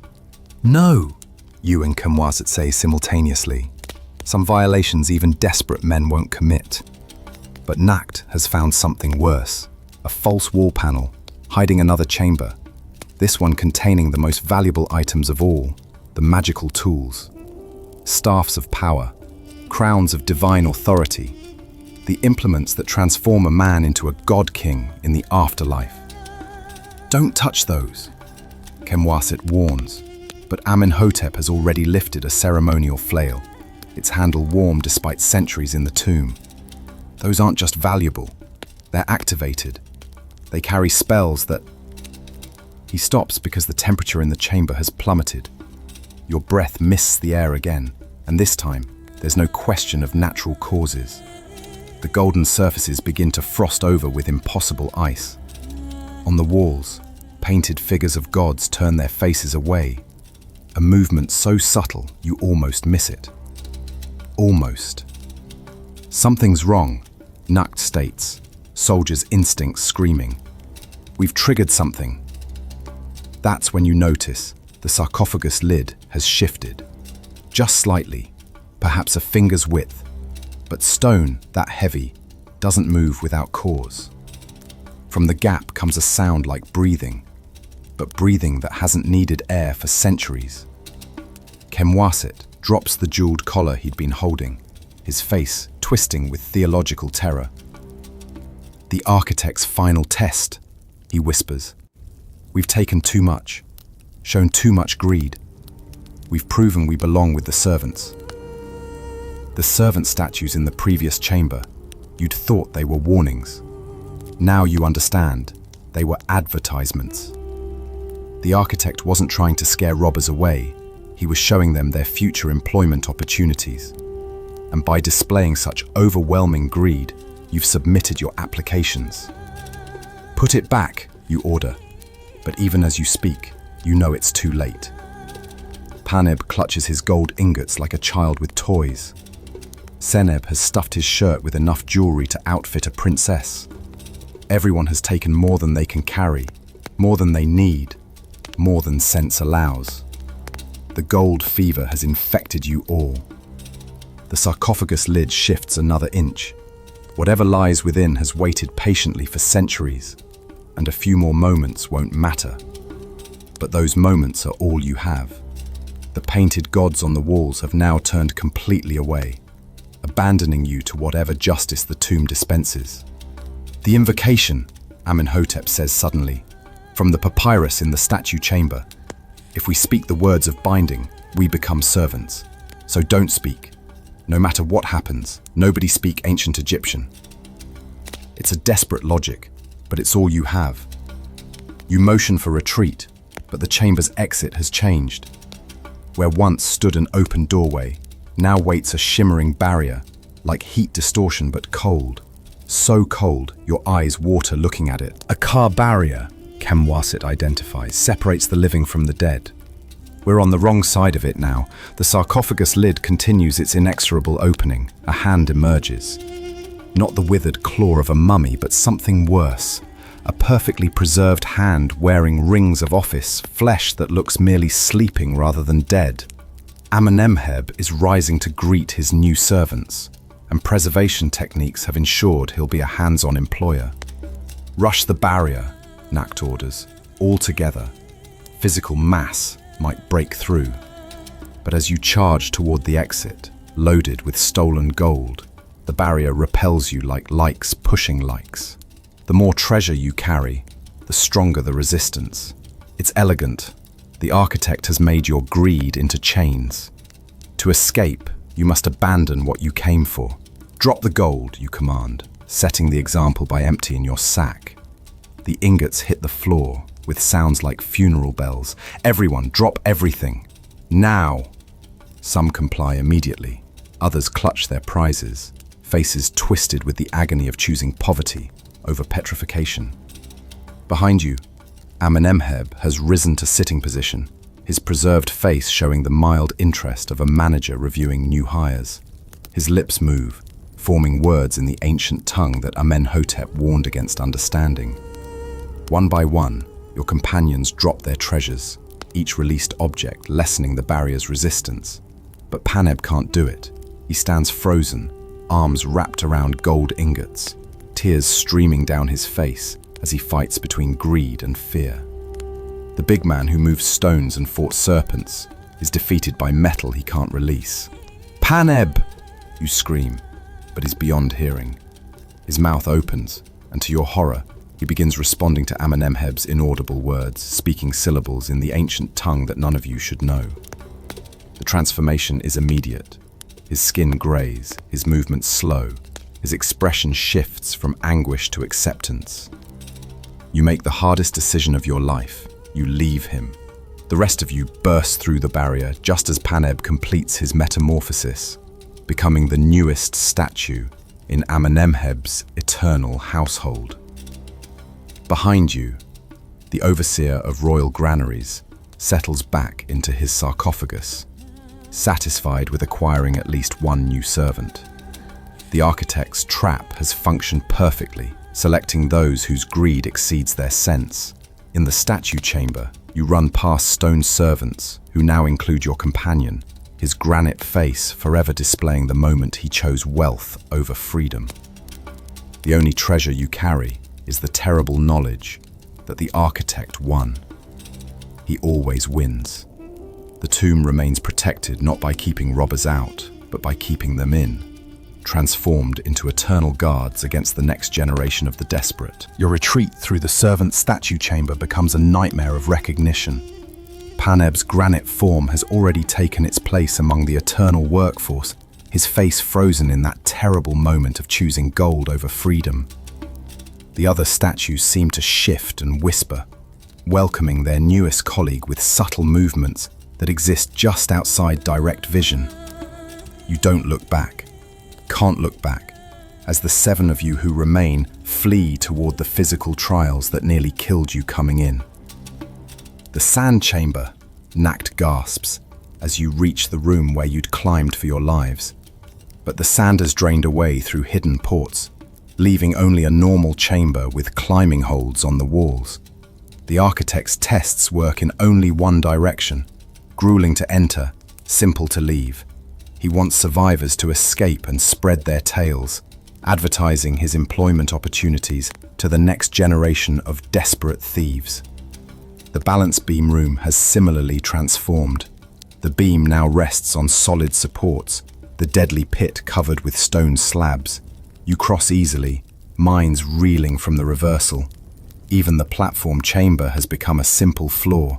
Those scars in the stone show where countless platforms rose and fell over centuries, testing and claiming who knows how many would-be servants. He's letting us go, Thutmose states the obvious. But there's no relief in his voice. You've lost more than Paneb. You've lost the illusion that made this theft possible. The mainstream historical record speaks of tomb robbers' confessions filled with religious terror, previously dismissed as scribal embellishment.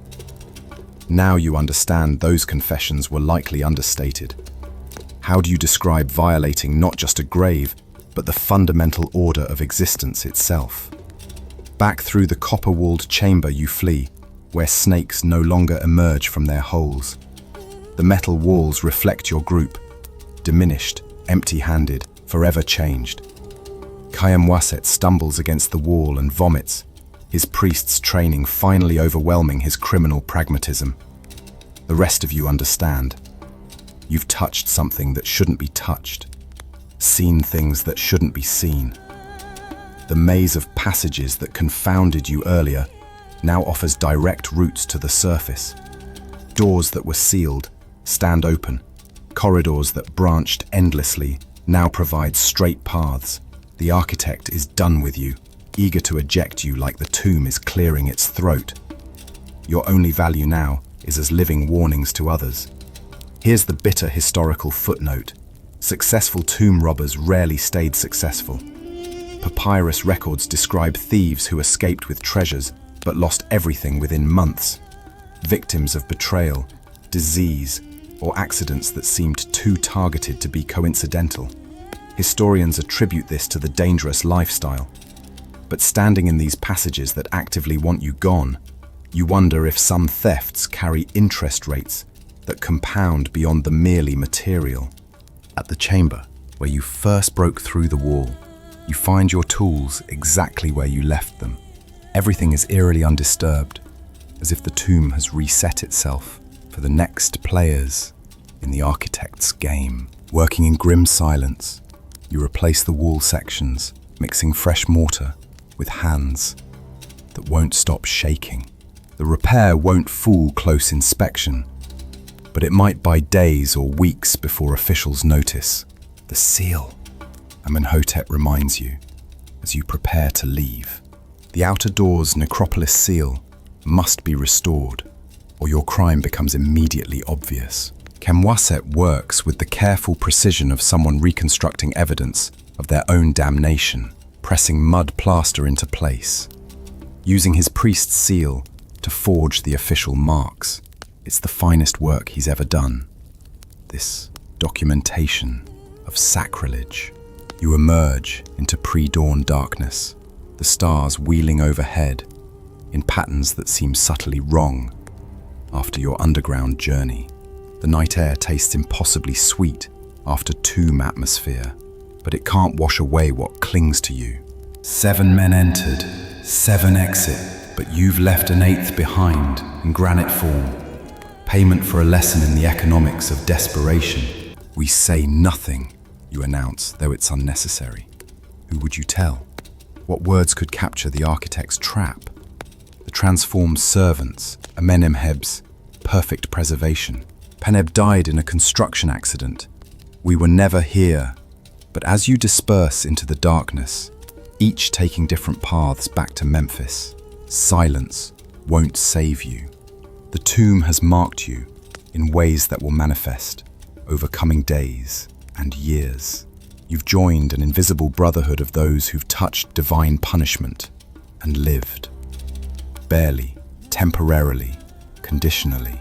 The walk back to Memphis takes until full daylight. You avoid the main roads, skulking through cultivation like the criminal you've become. Farmers heading to their fields don't see you or pretend not to. Your clothes are torn. Your body bears wounds from the trials, and your face, you don't want to know what your face shows. At the abandoned shrine where this misadventure began, you pause. Meretseger's crumbled cobra head seems to watch you with stone eyes that hold neither condemnation nor mercy, just acknowledgement. You've tested the boundaries between life and death, between desperation and damnation, and found them far more permeable than theology suggests. What do we do now? Thutmose asks, the question encompassing more than just immediate. The group separates without farewells. What blessing could you offer men you've led into spiritual catastrophe? What comfort exists for those who've learned that some prices are too high even for the desperate? You watch them disappear into Memphis's awakening streets, each carrying invisible wounds that will never heal. Your own homecoming is a study in anticlimax. Your wife sees your condition and asks nothing, recognizing the species of failure that precludes explanation. Your children eat the same meager breakfast they'd have had if you'd never left. The fever that drove you to this madness has broken in your daughter, though you can't feel relief. Everything seems distant, separated from you by the same cold barrier that divided living from dead in Amenemheb's tomb. Days pass. You return to construction work, lifting stones with arms that remember lifting gold. Your fellow workers notice your new silence, the way you flinch from shadows, how you refuse any job involving tombs or temples. They attribute it to a close call with the Magi, and you let them believe it. The truth would sound like madness even to men who accept magic as routine. Then the dreams begin, or perhaps visions. In them, you stand again in the statue chamber, but now Paneb's granite form speaks, describing his new existence in words that no language should contain. He's not suffering, he explains, with stone lips. Service in the eternal household has its compensations. The transformation hurt only briefly. There's still room for more servants, positions available for those who know the way. You wake screaming, your wife holding you as you sob out denials to offers only you can hear. But the dreams return nightly, each time more persuasive. Paneb describes the peace of stone, the purpose of eternal service, the strange fellowship of the transformed. The architect's trap extends beyond the tomb, using your guilt and grief as recruitment tools. 1 month after the failed robbery, you learn that Amenhotep has returned to the tomb. His family reports he left muttering about unfinished business and answering the call. His torchbearer skills are now serving a different master, his light illuminating eternal darkness. The architect has claimed another servant without even needing to reset his traps. The sarcophagus haunts your days, like a second shadow. 1 month has passed since your failed robbery, and you've learned that merely escaping a tomb doesn't mean it releases you. At night, you feel the weight of that stone lid shifting. See Amenemheb's perfectly preserved hand emerging. Hear the ancient words that transformed Paneb from flesh to granite. Your wife has taken to sleeping in the children's room, driven away by your thrashing and the names you call out. Names of men living and transformed, warnings to run from offers only you can hear. During daylight, you try to lose yourself in honest labor. The construction overseer, noting your newfound dedication, assigns you to the temple expansion project. Bitter irony that you now build what you once tried to rob. But even surrounded by fellow workers and divine architecture, you catch glimpses of movement that shouldn't exist. Shadows that fall at impossible angles. Stone carvings that seem to track your progress. The boundary between paranoia and perception blurs like heat mirages over desert sand. The gold haunts you differently. Not its physical weight, you escaped empty-handed, but its psychological mass. The mainstream archaeological evidence suggests that ancient Egyptians believed stolen grave goods carried a curse that went beyond simple divine punishment. They thought the objects themselves became transformed, carrying pieces of the tomb's reality into the world above. Standing in the market, watching merchants weigh copper on scales, you understand how true this is. Every transaction feels hollow compared to the wealth you touched and abandoned. Food tastes like ash when you remember golden abundance, just out of reach. 3 of your surviving companions have already succumbed. First, Amenhotep, returning to the tomb with his torchbearer skills, drawn by dreams of illuminating eternal darkness. Then, Kemwaset, who simply vanished one night, leaving behind only a papyrus covered in hieratic script that hurt to read. Something about the theological necessity of completion and balancing the equation of violation with service. Most recently, Thutmose, whose family says he spoke of returning to claim wages owed for work performed. You meet with the 3 who remain, Nukt, Seneb, and yourself, in a tavern far from the drowned ibis, where this nightmare began. You're the tomb's alumni association, bound by shared damnation rather than fond memories. The conversation circles around the thing you all feel, but dare not name. The pull. The constant subtle attraction back to that copper chamber, those statue servants, that final doorway. It's getting stronger, Seneb admits, wine cup trembling in his jeweler's hands. Yesterday, I found myself walking toward the valley without meaning to, turned back at the last moment, but he doesn't finish. You all know the but. Here's the peculiar historical detail. Records from Deir el Medina describe a phenomenon called tomb sickness among workers. Not a physical ailment, but a psychological condition affecting those who spent too long in royal burials. Historians interpret this as possible radon exposure or fungal infections, but sitting with fellow sufferers, you know it's something more deliberate. The architect designed his tomb to infect intruders with need, to make them crave return like addicts crave poppy tears. We could go to the authorities, Nacht suggests without conviction. Confess. Let them execute us cleanly. But you all know this is impossible. How would you explain the servant statues, the preserved Pharaoh, the psychological trap that turns poverty into recruitment? They'd think you mad, and madmen die just as slowly on impaling stakes as sane ones. Your meeting is interrupted by a commotion outside. A royal herald announces news that makes your blood freeze. The tomb of Amenemheb has been discovered breached. The Medjay are investigating.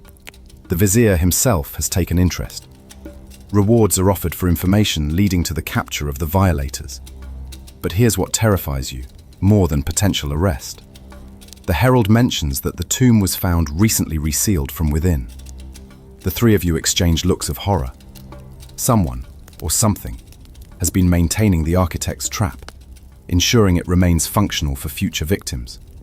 You think of Amenhotep and his torches, Kamwaset and his priestly knowledge, Thutmose and his navigation skills.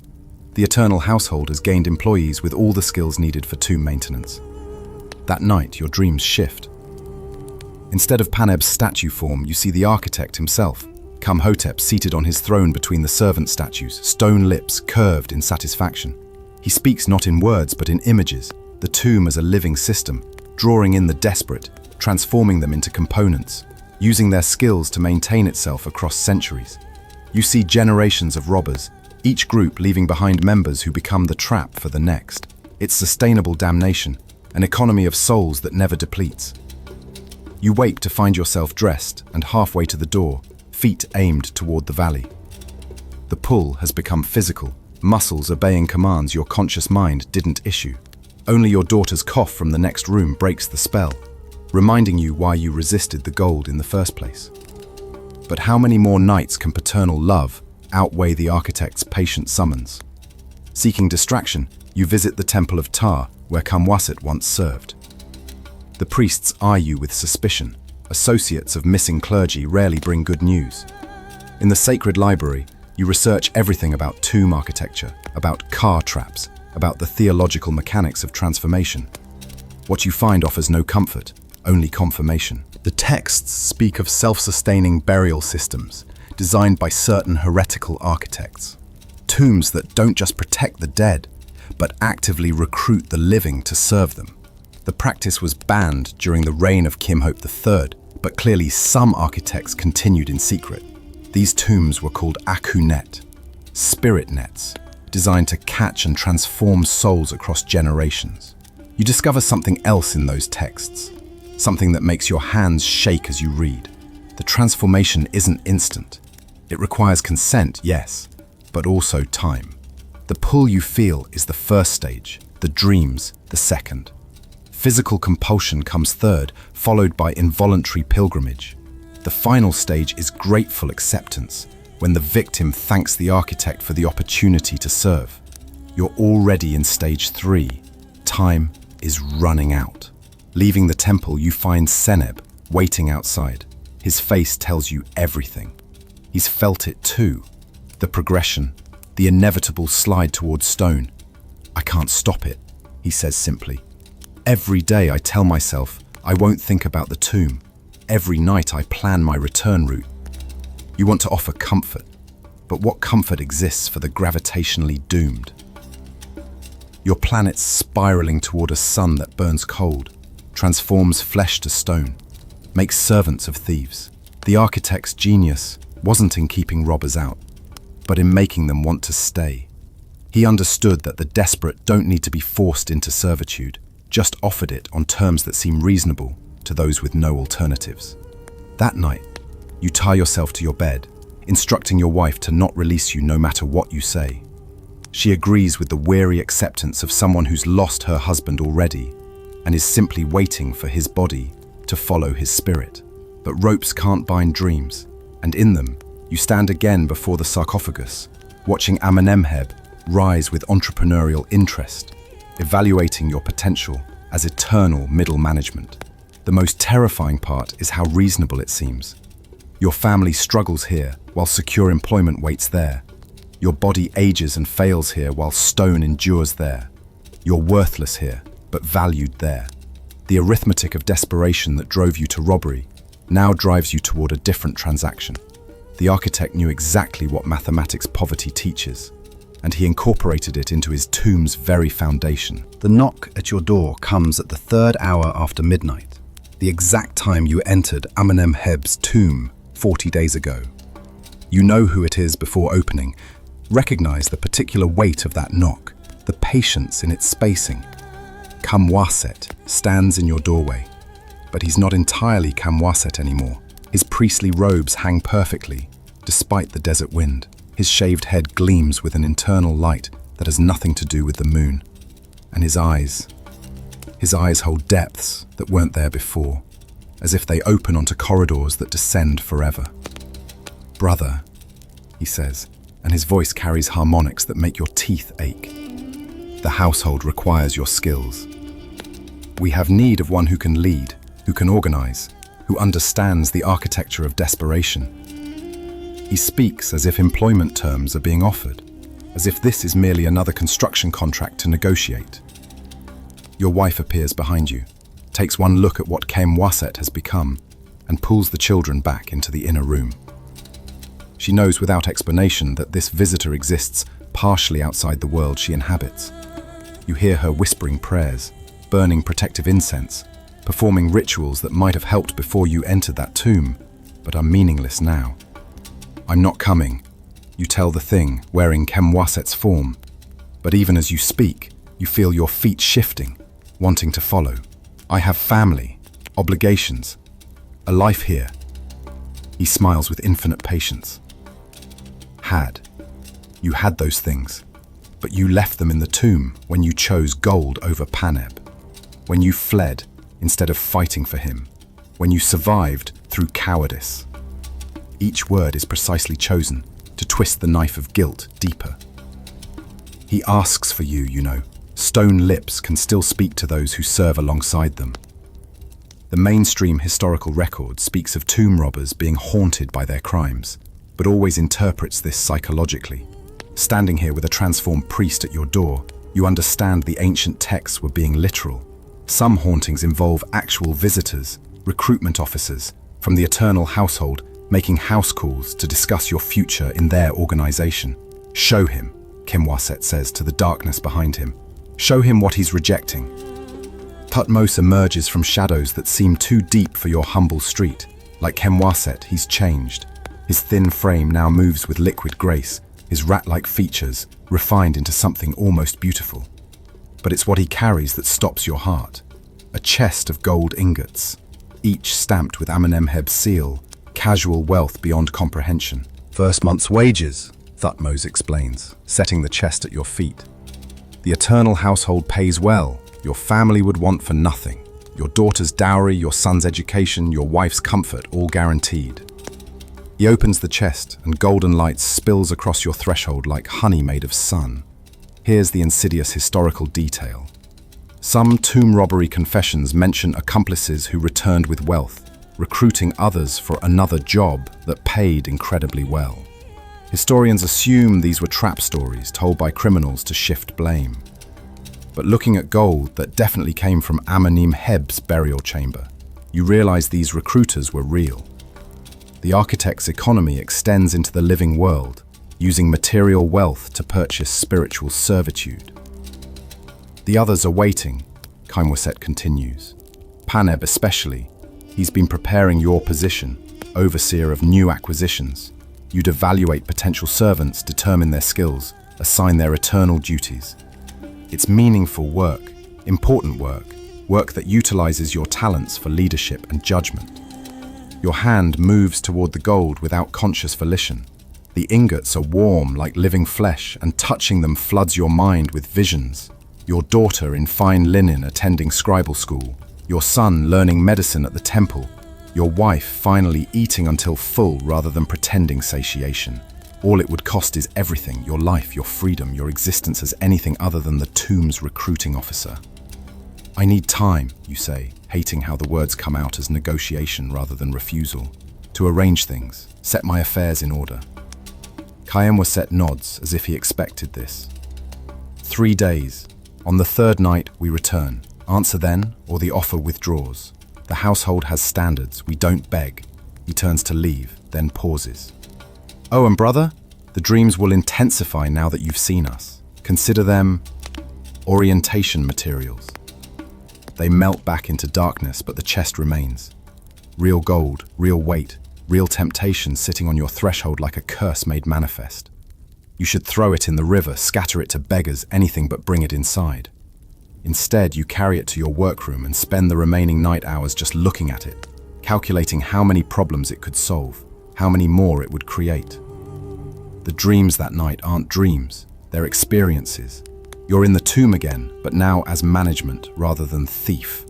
Paneb shows you around with stone enthusiasm, demonstrating how the servant statues can be repositioned to create different psychological effects.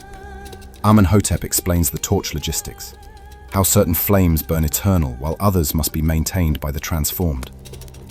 Even Amenemheb makes an appearance, congratulating you on accepting promotion, discussing productivity improvements for soul acquisition.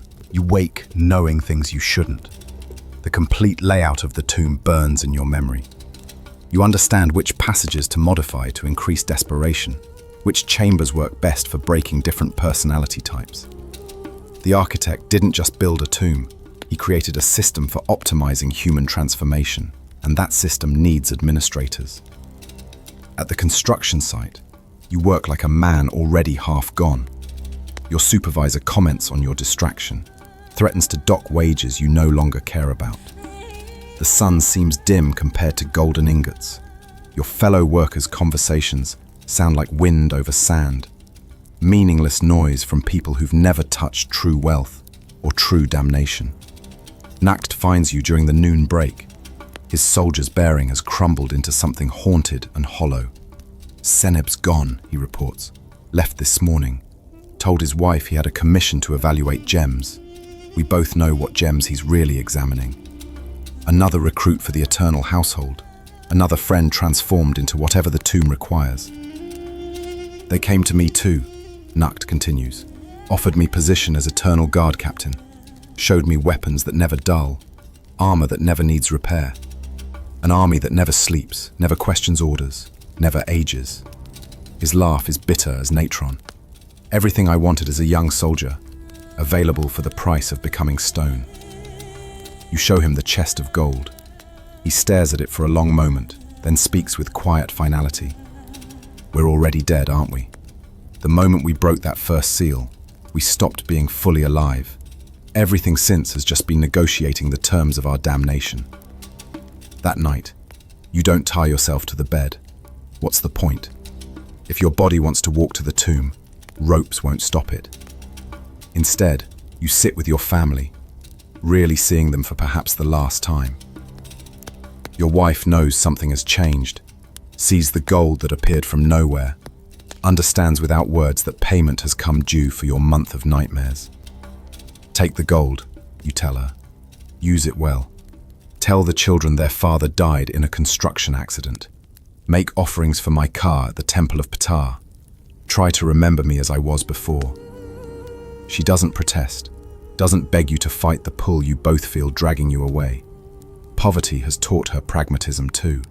Instead, she holds you through the night, whispers the pet name she hasn't used since courtship, tries to give you enough human warmth to last through eternal stone service. The second day passes in a haze. You finalize arrangements, settle debts, say goodbyes disguised as see you tomorrows. The gold has already begun working its changes. Merchants extend credit based on your sudden wealth. Neighbors treat you with new respect. Officials who once ignored you now remember your name. The architect's payment improves your family's life, even as it destroys yours. The second night's dreams show you the truth about the eternal household. It's not torment, that would be inefficient. Instead, it's purpose. Each transformed servant has a role that matches their living skills. Paneb moves mighty stones with strength that never tires. Amenhotep maintains lights that illuminate more than darkness. Kemwaset performs rituals that keep the tomb functioning across centuries. They're not suffering, they're fulfilled in ways their poverty never allowed. On the third day, you visit the temple one last time. In the sacred texts, you find reference to something called the completion ritual, a ceremony that transforms partial servants into full members of the eternal household. It requires consent, presence, and most importantly, acceptance of one's role in the greater system. The ritual can't be forced, only embraced. You understand now why the architect was so patient, so confident. He knew that men desperate enough to rob tombs carry a hunger that gold alone can't satisfy. They need purpose, belonging, importance. The eternal household offers all three, requiring only the small sacrifice of independent existence. As the third sunset approaches, you stand at another crossroads. But this time, the choice feels inevitable. You've seen your friends transformed, felt the pull growing stronger, touched wealth that burns like ice. The arithmetic of desperation has found its solution, and that solution equals servitude. When Kemwaset returns at the appointed hour, you're already waiting at the door, dressed in your finest clothes, funeral garb for the man you were. Your family huddles inside, wealthy now but orphaned. The gold has purchased their future by selling yours. I'm ready, you tell the recruitment officers of the eternal household. And for the first time since entering that tomb, you mean it.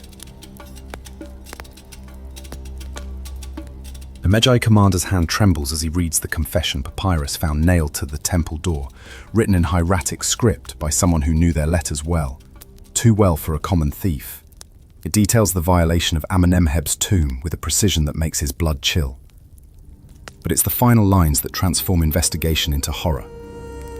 By the time you read this, we will have taken our places in the eternal household. Do not seek us among the living, we serve below now. Dawn breaks over Memphis as 6 Medjay elite units converge on addresses listed in the confession. At each home, they find the same scene. Families in mourning, possessing sudden wealth they can't explain, claiming their men died in construction accidents. The gold is genuine, stamped with official seals. Yet no records exist of such payments. The wives' stories are identical, rehearsed, protective. They know something, but fear it more than they fear the law.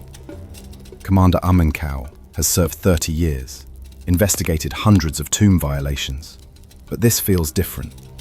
The mainstream historical fact is that Medjay records show a marked increase in disappeared robbers during the late New Kingdom, men who vanished without taking their plunder. Historians attribute this to gang violence or flight to foreign lands. Standing in your empty house, seeing the chest of gold your wife wordlessly shows him, Amenkau wonders if the truth is stranger. When did he leave? He asks your wife. 3 nights ago, she answers, not meeting his eyes. Said he had work in the valley, paid work, good work. She clutches your youngest child closer. He left provision for us. You can't take it. He earned it. Earned it how? Amenkau wonders but doesn't ask. The gold bears Amenemheb's cartouche. Should be in a sealed tomb, yet here it sits as payment for services he can't fathom. The investigation has become something beyond crime. It's ventured into theology, into the mechanics of death itself. The Medjay unit approaches Amenemheb's tomb as the sun reaches its zenith. Shadows contracted to thin lines that offer no concealment. The tomb entrance appears intact, its seals unbroken, showing no sign of violation. Yet the confession described every detail of the interior, information impossible to know without entry. either the most elaborate lie ever constructed, or break the seal, Amenkau orders, overriding his lieutenant's protests about sacrilege. Whatever's in there, we need to know. Here's the disturbing historical footnote. Medjai records from this period show unusual reluctance to investigate certain tombs, with vague references to spiritual contamination and requests for priestly purification after entering. Historians dismiss this as superstition, but watching his hardened warriors hesitate before a door that should hold only pottery and corpses, Amenkashau understands their ancient fear. The seal breaks easily, too easily, as if it's been replaced recently with inferior work. Inside, the beam of their torches reveals passages that match the confession's description perfectly. But it's the smell that makes them pause. Not the stale air of centuries, but something fresher. Incense burned recently. Oil lamps refilled within days. Someone has been maintaining this tomb. They follow the confession's directions through passages that shouldn't exist according to official architectural plans. Past triggered traps that have been carefully reset, around deadfalls that show signs of recent cleaning. The tomb isn't abandoned. It's active, functional, occupied.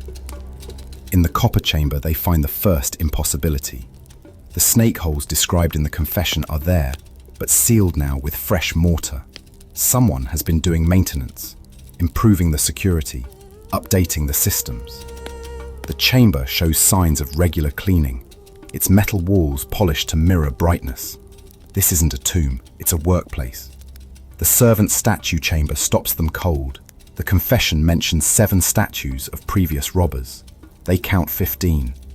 8 new additions stand in poses of recent creation, their faces still showing the tool marks of hasty carving. But it's the faces themselves that drain color from Medjai cheeks. They recognize them. Tomb robbers who vanished over recent months, criminals they'd been hunting, now frozen in granite servitude. Commander, his lieutenant whispers, pointing to the newest statue. That's Paneb the quarryman. We've been searching for him since the temple construction thefts. Amenkashau approaches the statue, sees the expression of mingled terror and acceptance carved into stone. The detail is too perfect for normal sculpture. Every pore, every scar, every line of character preserved in granite. This isn't art, it's transformation. At the chamber's heart, Kemhotep's seated figure presides over his growing collection. But now, papyrus scrolls fill his lap. Work orders, duty rosters, productivity reports written in fresh ink. The eternal household has management, administration, bureaucracy.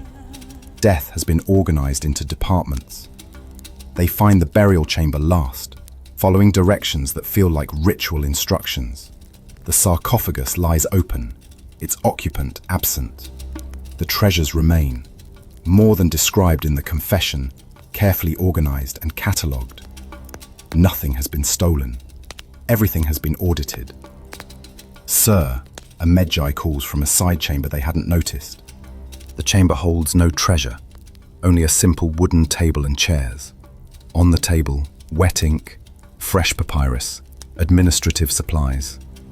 The walls are covered with work schedules written in multiple hands.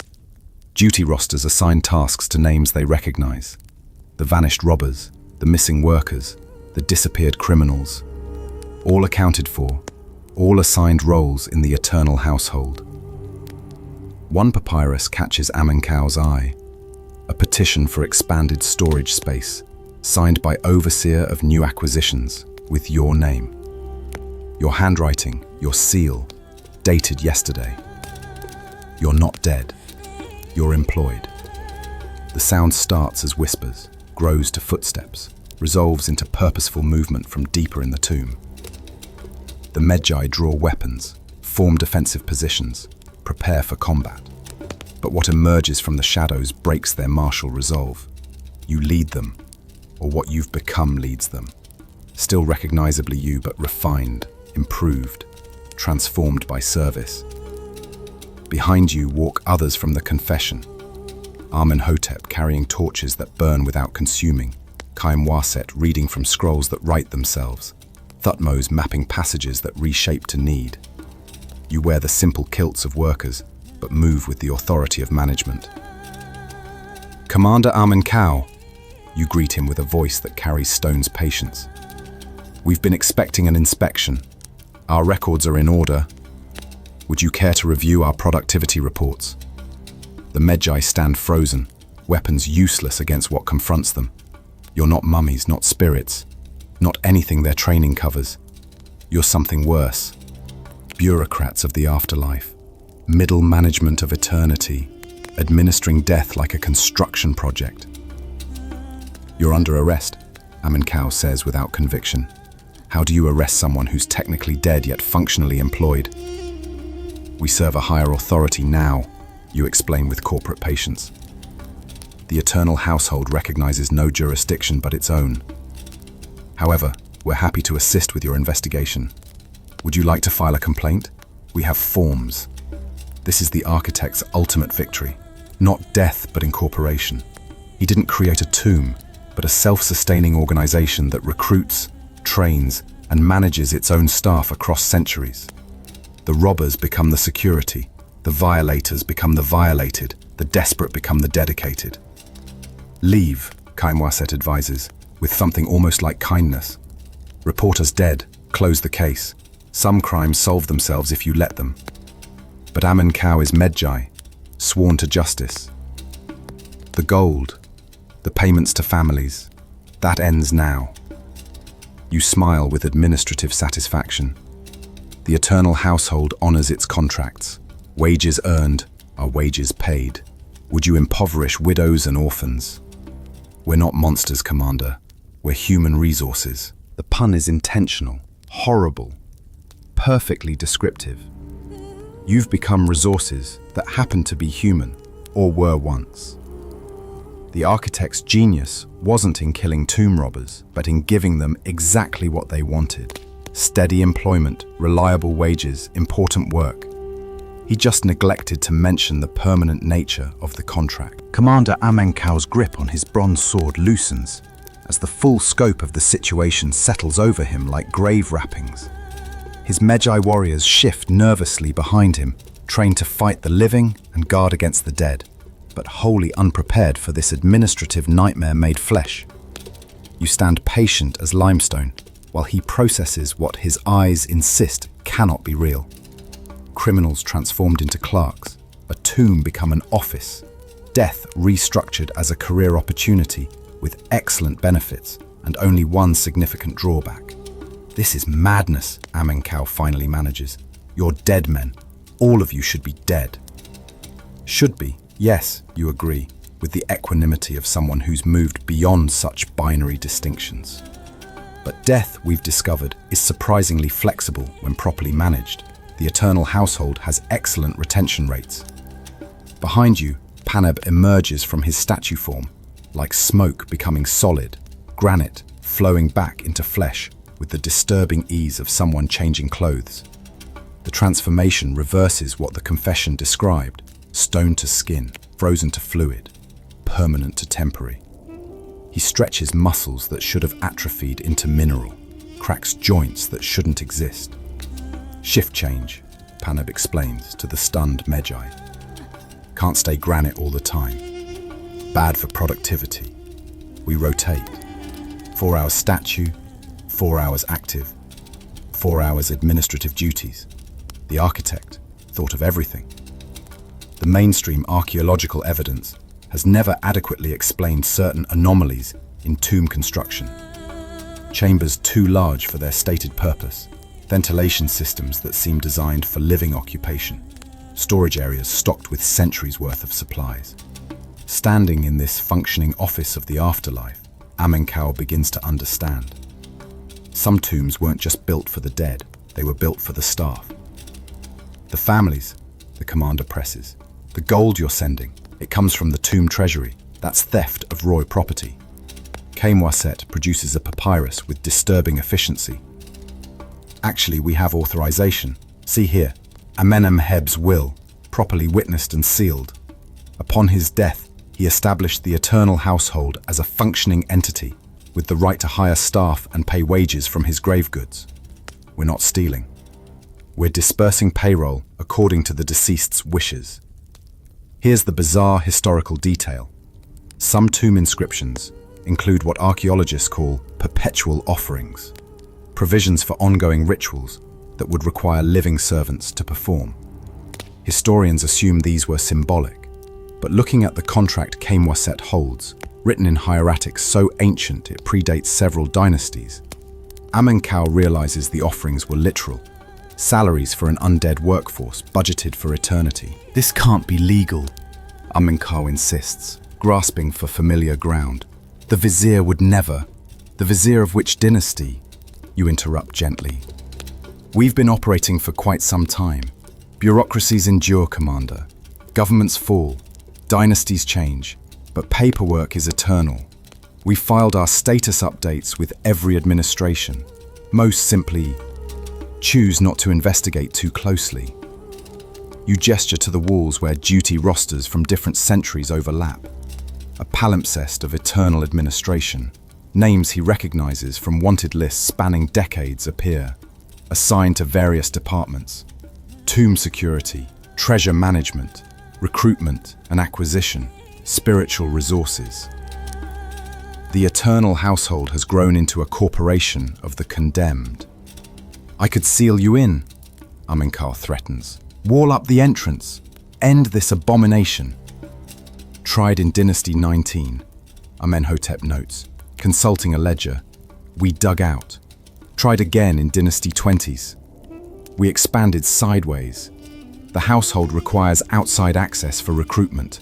The architect designed redundancies. 17 different exits at last count, some opening into temples, others into private houses. We're extensively networked. The commander feels the ground shifting beneath certainties he's built his career upon. How do you police the dead? How do you arrest employees of eternity? His men look to him for orders, but what order makes sense here? Show him the advancement opportunities, Paneb suggests. He might be interested. We're not recruiting law enforcement yet, you demur, though the healthcare benefits are excellent. No aging, no disease, no degradation. Just purposeful work for a stable employer. Forever. A younger Medjay, bolder or more foolish than his companions, steps forward. What about your families, your children? Do you ever see them? The eternal household exchanges glances that carry centuries of shared understanding. We provide, Thutmose says simply, better than we ever could alive. Our wages arrive without fail. Our children attend school. Our widows remarry knowing they'll never want. We've become the ancestors we always prayed to, distant but providing. It's not a bad afterlife, Seneb adds, emerging from a side passage with inventory scrolls. Better than construction work, less painful than poverty. The transformation only hurts if you resist. Amenkau sees his investigation dissolving into philosophy. These aren't criminals to arrest, but a new form of existence to categorize. The law has no provision for the gainfully employed deceased. The confession that brought him here reads more like a recruitment brochure than evidence of crime. The curse, he tries one last angle. The tomb's curse must be consuming you, driving you mad. Your laugh echoes off stone walls with genuine mirth. The curse. Commander, we are the curse. Every warning about eternal servitude, every threat about joining the household of the dead, all literally true. The architect didn't write curses to scare robbers away, he wrote job descriptions. You produce a papyrus of your own, hieroglyphs glowing faintly with their own illumination. Would you like to see the employee handbook? We have excellent advancement opportunities. Kamatep reviews performance annually, well, centennially. Promotions are merit-based. Just last decade, a Roman tomb robber made department head. The situation has moved beyond Amenkau's jurisdiction into something that makes his head spin. He came to arrest tomb robbers and found a functioning business. He expected criminals and discovered administrators. The crime has become its own punishment and somehow transformed into a career. If I report this, he says slowly, They'll think I've gone mad. Then don't, Kaimwaset suggests. Report us dead, the tomb's sealed, case closed. Everyone's happy. Your superiors get resolution, we continue operations, the families receive support. The only losers are those who insist on seeing the world in simple terms of legal and illegal, living and dead.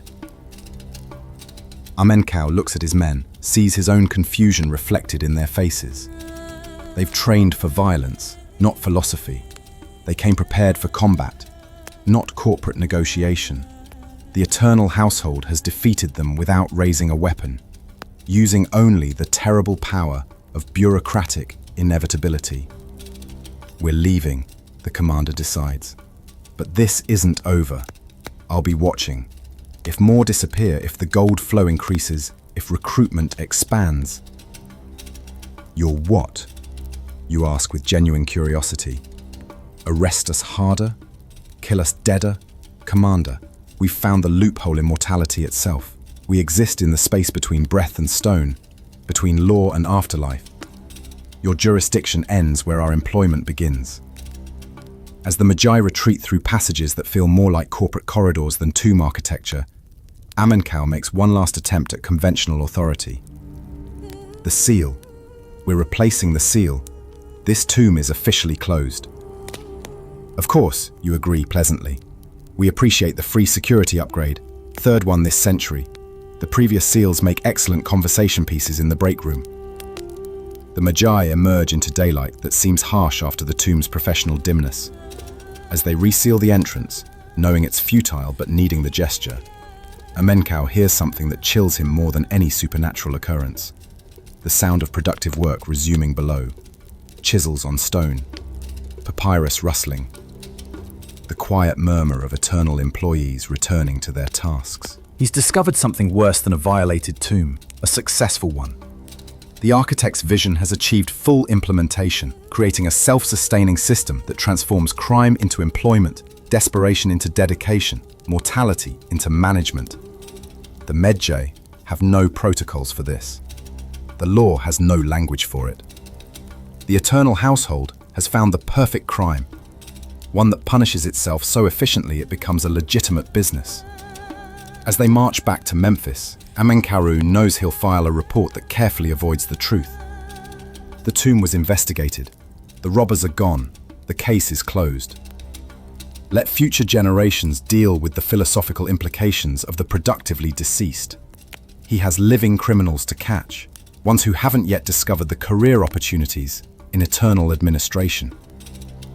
But late at night, when his own debts mount and his salary seems insufficient, he'll remember your offer.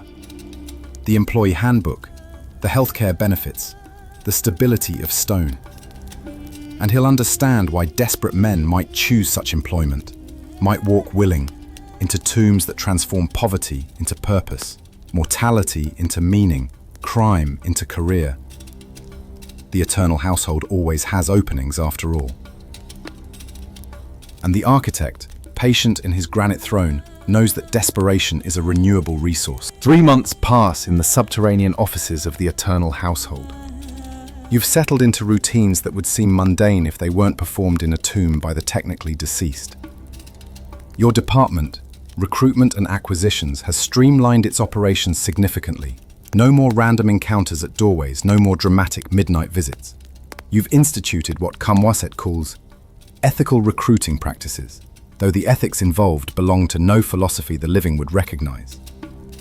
The morning shift begins as Paneb transitions from statue to flesh, his granite form flowing like water into humanity. The transformation has become so routine, he continues conversations mid-sentence, picking up discussions that started 4 hours ago when he last had lungs. You hand him the night's reports, 3 potential recruits identified, 2 families requiring wage disbursements, 1 complaint from a priest at Karnak about suspicious activities near a minor tomb. The priest could be a problem, Paneb notes, scanning the papyrus with eyes that remember being stone. Brother of one of our household members, keeps asking questions about his siblings' construction accident. The mainstream historical record shows numerous instances of families challenging official death reports, particularly when bodies were never recovered. priests had special authority to investigate spiritual matters, making them particularly troublesome for operations like yours. The Eternal Household has protocols for such situations, developed over centuries of corporate existence. Send Thutmose, you decide. Have him make a donation to the temple in his brother's name. Generous enough to end questions, not so large it raises new ones. Standard bereavement package. Your office, carved from solid rock but furnished with surprising comfort, contains files dating back dynasties, employment records of every household member, performance reviews written on papyrus that never yellows, productivity metrics that would impress any living corporation. The architect created more than a tomb. He established a template for eternal organization. Kemwaset enters with theological concerns. His department, Spiritual Resources, handles the metaphysical complications of your existence. We have an issue, he announces. The new recruits from last month are struggling with the transition. They keep trying to leave during their active hours. Homesickness? You ask, though you know it's more complex. Existential resistance. They accept the employment but fight the transformation. They want wages without commitment, benefits without binding, the usual new employee difficulties, complicated by the whole death-adjacent situation. Here's the peculiar historical detail. Some tombs contain evidence of what archaeologists call ritual resistance. Scratched prayers, desperate graffiti, signs of spiritual struggle. Historians interpret these as tomb robbers' attempts to ward off curses. In reality, they're the marks left by new employees fighting their integration into the Eternal Household. You summon the problematic recruits. They shuffle in like the recently deceased they technically are, still clinging to habits of breath, blinking, unnecessary movement. The transformation takes time, you remember. Your own integration required weeks of adjustment, accepting that breath was optional, heartbeat recreational, morality redefined. Gentlemen, you address them with managerial patience. I understand the transition is challenging, but you've signed the contracts, accepted the wages, joined the household. Resistance only makes it harder. One, a former baker named Seti, speaks up. My daughter got married yesterday. I could hear the celebration from here. I wanted to attend, to see her joy, to... He stops, overwhelmed by the gulf between his current existence and former life. You provided her dowry, you remind him. Gold that ensured a good match. Your wages paid for the feast your living presence would have embarrassed. You're a better father dead and employed than alive and impoverished.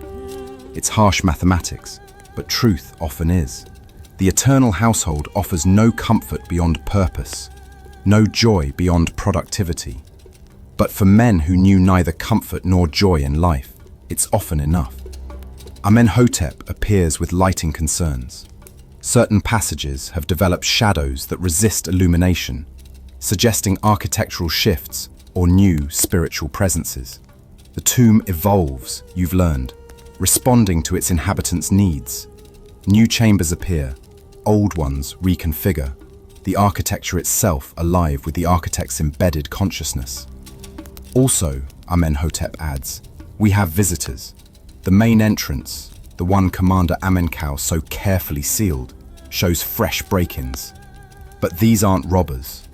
The seals are broken from inside, and the intruders have left offerings. Bread, beer, letters addressed to the deceased.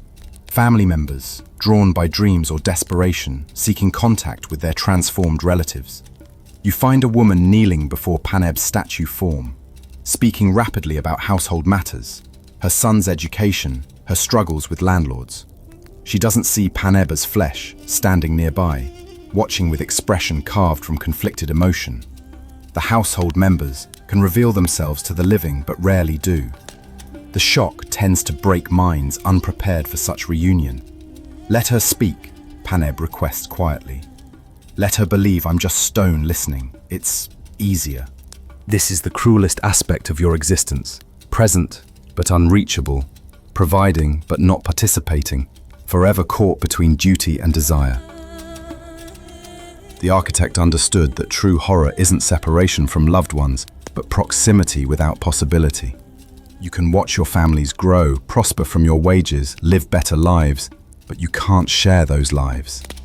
You've become the ultimate absent fathers, reliable in support, but erased from daily existence. The work continues. New recruits to process. The desperate never stop arriving. Treasures to catalogue and distribute. Amenemheb's wealth seems infinite, replenishing through mechanisms you don't fully understand. Reports to file with administrative entities that might themselves be long dead, but still somehow process paperwork. The eternal bureaucracy grinds on. During break, even the dead need rest, apparently. You gather in what Seneb has designated the common room. It's a chamber that didn't exist in the original tomb, grown like an architectural tumor to meet social needs. Here, household members from different centuries share stories, compare employment experiences, discuss the philosophical implications of their existence. In my time, says Marcus, the Roman robber made department head, we thought Egyptian afterlife beliefs were primitive superstition. Imagine my surprise discovering they were literally true, just badly translated. You don't journey through the underworld, you get a job there. The conversation drifts to theological speculation. What exactly are you? Not alive. You don't need food, air, or sleep. Not dead. You think, move, grow, change. Kayem theorizes you exist in a state the ancient texts called justified transformation. Souls weighted by obligation rather than sin, bound by contract rather than judgment. We're middle management of mortality, Thutmose summarizes. Too useful to die, too bound to live. A disturbance at the 7th entrance, one of the 17 Amenhotep mentioned, draws your attention. New applicants have arrived, but these aren't typical tomb robbers. They're construction workers, laid off from a pyramid project, entire families facing starvation. They've come not to steal, but to apply, having heard through desperate networks about employment opportunities in the eternal household. You interview them with professional thoroughness, skills, construction, naturally. Availability, immediate and eternal. Wage requirements, anything that feeds their children. They're perfect candidates, already broken by poverty, predisposed to accept any terms. The transformation is permanent, you warn, following ethical guidelines you've established. No vacation days, no retirement, no exit clause. But your families will never hunger. They accept without hesitation. Desperation makes philosophers of the poor, and their philosophy is simple. Eternal servitude beats temporary starvation. You process their applications, assign orientation schedules, begin their integration into the household. The architect's system claims more souls, not through force, but through the terrible gravity of economic necessity. As your shift ends, time remains meaningful, even in timelessness. You perform the rounds that have become ritual. Check the statue chamber, ensuring all frozen servants remain stable. Review the treasure manifests, confirming disbursements match authorizations. Update the eternal ledgers that track productivity across centuries. Standing in Kayem-hotep's chamber before his granite throne, you offer the daily report to your ultimate employer. He doesn't respond, hasn't in centuries, but his stone eyes seem to approve. The household runs smoothly. The recruitment continues. The wages flow. The system sustains itself. Your vision is fully realized, you tell the architect's frozen form. We've become what you intended, a self-perpetuating mechanism for transforming desperation into dedication. The perfect corporation, where human resources literally become resources. In the distance, through stone and earth, you hear Memphis, awakening to another day of struggle, poverty, desperate choices. Some of those desperate will find their way here, to the Eternal Household's Human Resources Department. You'll be waiting with contracts and compassion, offering the devil's bargain dressed as employment opportunity. The curse continues, but it's a curse that pays well. The trial convenes in the Great Hall of Justice at Thebes, though calling it a trial stretches legal definition to its breaking point. You and 12 other senior members of the Eternal Household stand before the Vizier's tribunal, technically dead yet functionally present, challenging every precedent in Egyptian jurisprudence.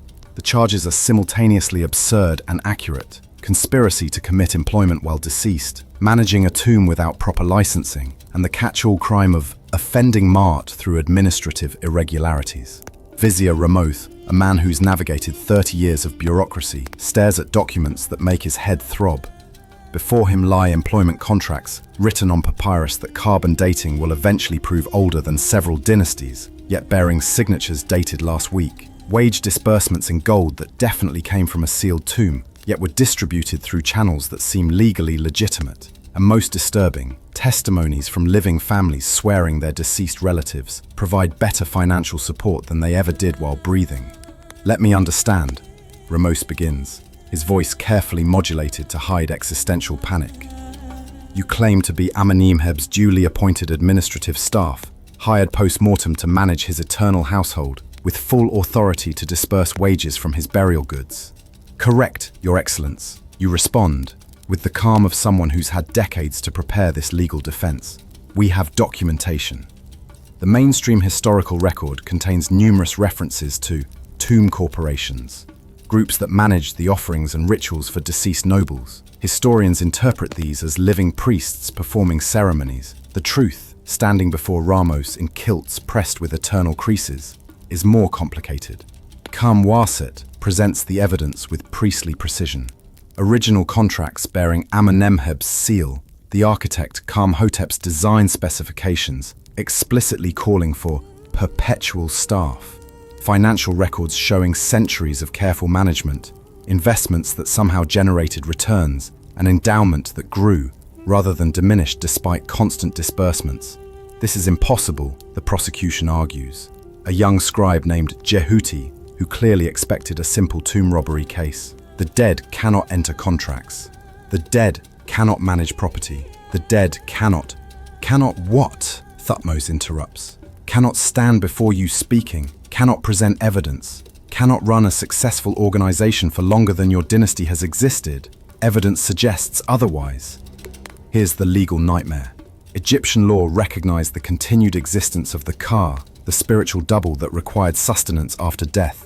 If the Ka existed and needed offerings, could it not also employ staff to manage those offerings? The theological implications make every legal scholar in the room visibly uncomfortable. The vizier calls witnesses. Commander Amonkau testifies reluctantly, describing his investigation, the functional tomb, the impossible employees. His testimony wavers between fact and disbelief, a man trying to report truth while maintaining sanity. They were organized, he admits, documented, professional. If I hadn't known they were dead, I'd have thought them exemplary administrators. Living family members testify next. Your wife, aged but dignified, explains how your death improved her circumstances immeasurably. He provides more deceased than he ever could alive, she states simply. The gold arrives without fail. My children attended school. My daughter married well. Whatever he's become, he's a better provider than the living man I married. Other families echo similar sentiments. Fathers who failed in life succeeding in death. Husbands whose absence proves more valuable than their presence. It's a damning indictment of economic conditions that make tomb employment seem attractive, but also a strange vindication of the eternal household's business model. The prosecution attempts a different approach. Even if we accept this arrangement, it's still theft. The tomb's contents belong to Amenemheb, not his self-appointed staff. Amenemheb is present to address that, you announce. The courtroom erupts. Guards reach for weapons. Scribes drop their pallets. The vizier himself pushes back from his seat as Amenemheb enters. Not the mummified corpse they expect, but the preserved overseer, walking with measured steps, dressed in his finest regalia. Your Excellence, Amenemheb speaks with a voice dry as papyrus, but perfectly clear. I apologize for my appearance. Death has been kind, but not cosmetically generous. The tribunal freezes.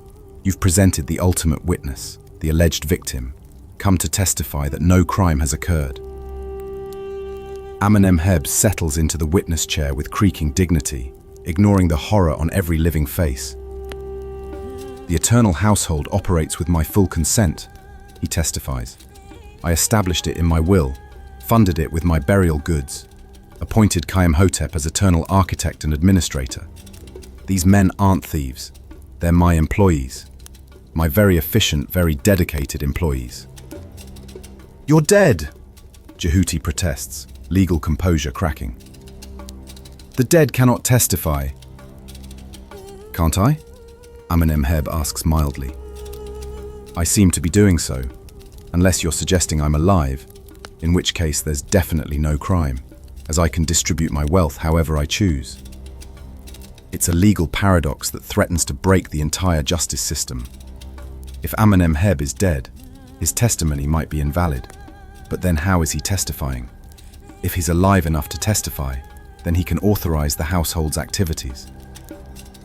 The vizier looks like a man watching the fundamental. Amenemheb's preserved features attempt what might be a smile. I spent my life managing grain distribution, watching good people starve while storage facilities overflowed. Death offered a unique perspective and opportunity. Why should wealth rot in tombs when it could flow to the desperate? Why shouldn't the afterlife have proper administration? I simply implemented in death the reforms I couldn't achieve in life. The philosophical implications settle over the courtroom like burial shrouds. The eternal household represents not crime, but revolution. A complete reimagining of death's economics. Instead of hoarding wealth for a theoretical afterlife, they've created a functional system for redistributing it to the living. We're not robbing the dead, you add. We're the dead robbing ourselves, paying ourselves, managing ourselves. It's a closed economic loop that happens to benefit the living. Where's the crime in that? The vizier calls a recess, though it's unclear what precedents he could possibly consult. You wait in an antechamber, technically under guard, though everyone knows physical restraint is meaningless.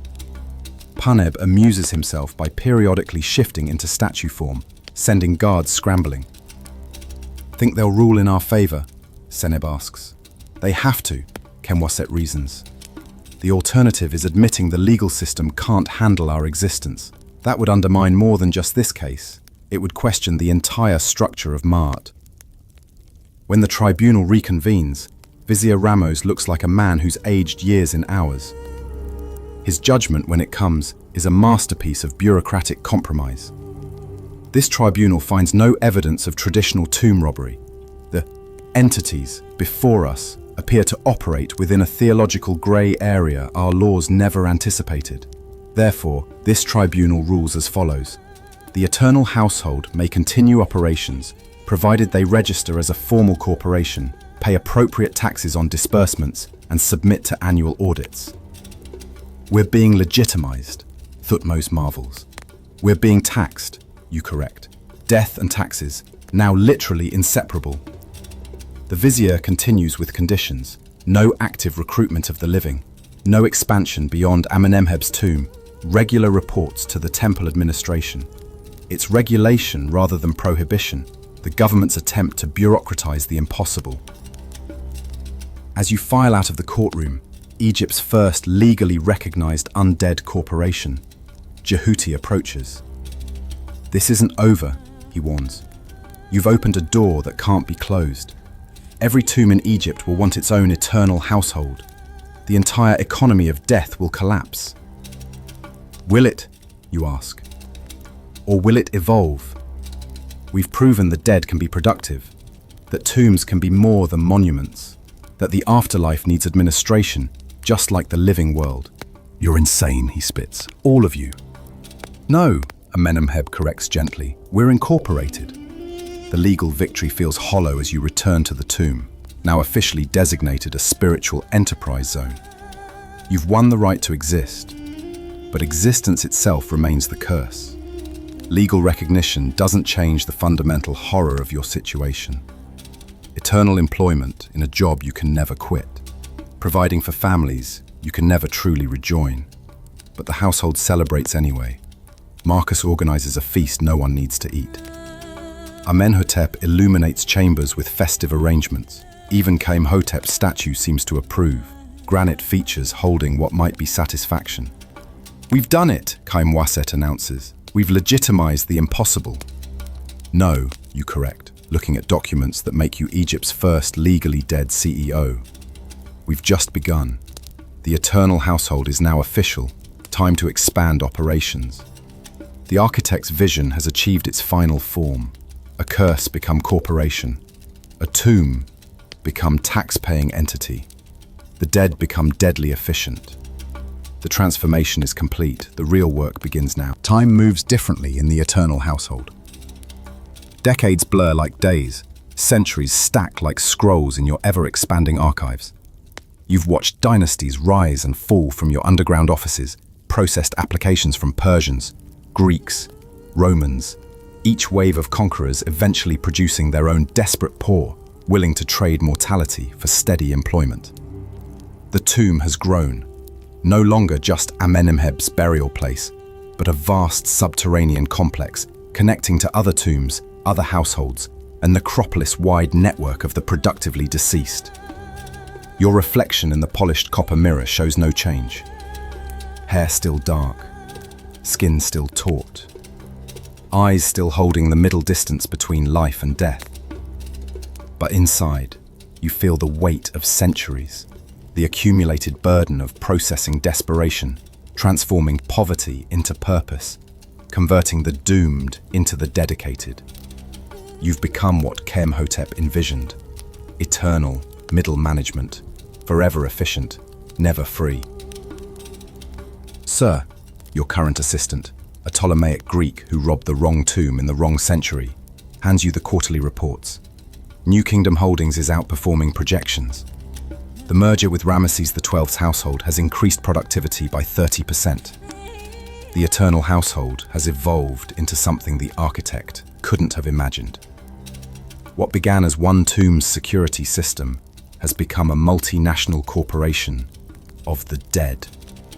You manage subsidiary households across Egypt, each tomb transformed from static monument to productive enterprise. The org chart on your wall shows a structure that would impress any modern CEO. Departments for every aspect of death management, from mummification quality control to afterlife asset allocation.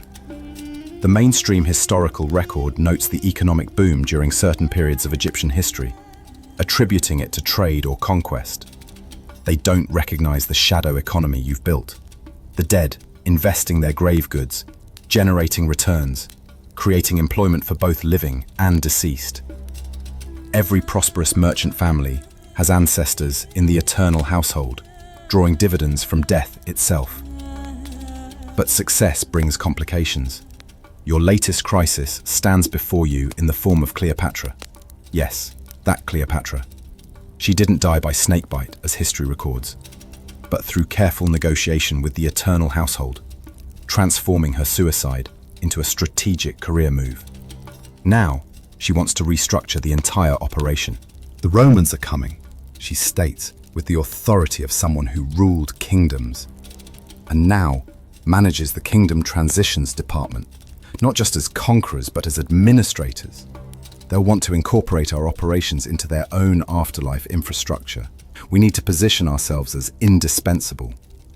Here's the disturbing historical footnote. The Romans didn't just adopt Egyptian burial practices, they industrialized them.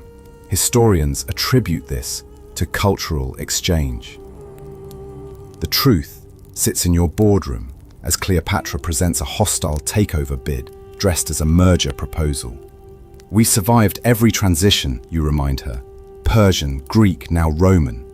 The eternal household endures because we provide what every civilization needs. A solution to poverty that doesn't require actual solutions." "Survival isn't enough anymore," she counters. We need growth, global expansion. Why limit ourselves to Egypt when Rome has catacombs, Gaul has barrows, Britannia has cairns? Every culture buries wealth with their dead. Every culture produces desperate poor. The market is unlimited. The other department heads murmur agreement. Marcus, your Roman recruit from centuries ago, has risen to CFO, Chief Funeral Officer. He presents projections showing potential expansion into every corner of the empire. Tomb franchises, standardized transformation procedures, a multinational corporation of the posthumous.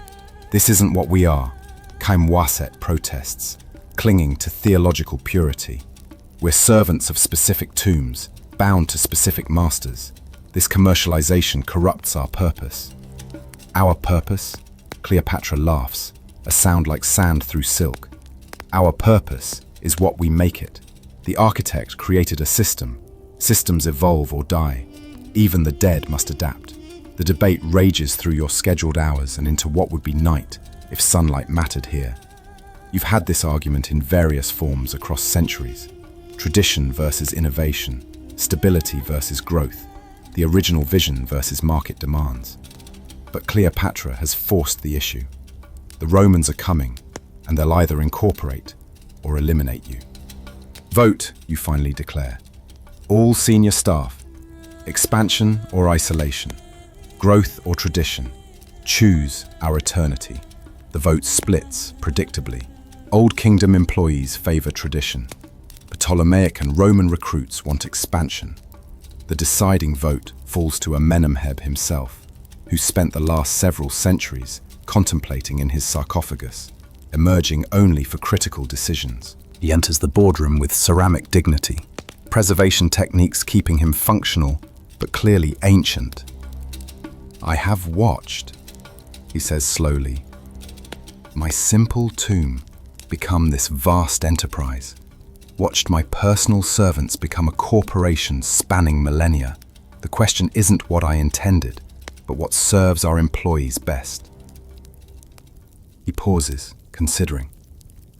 In life, I hoarded grain, while people starved. In death, I've fed thousands through wages you distribute.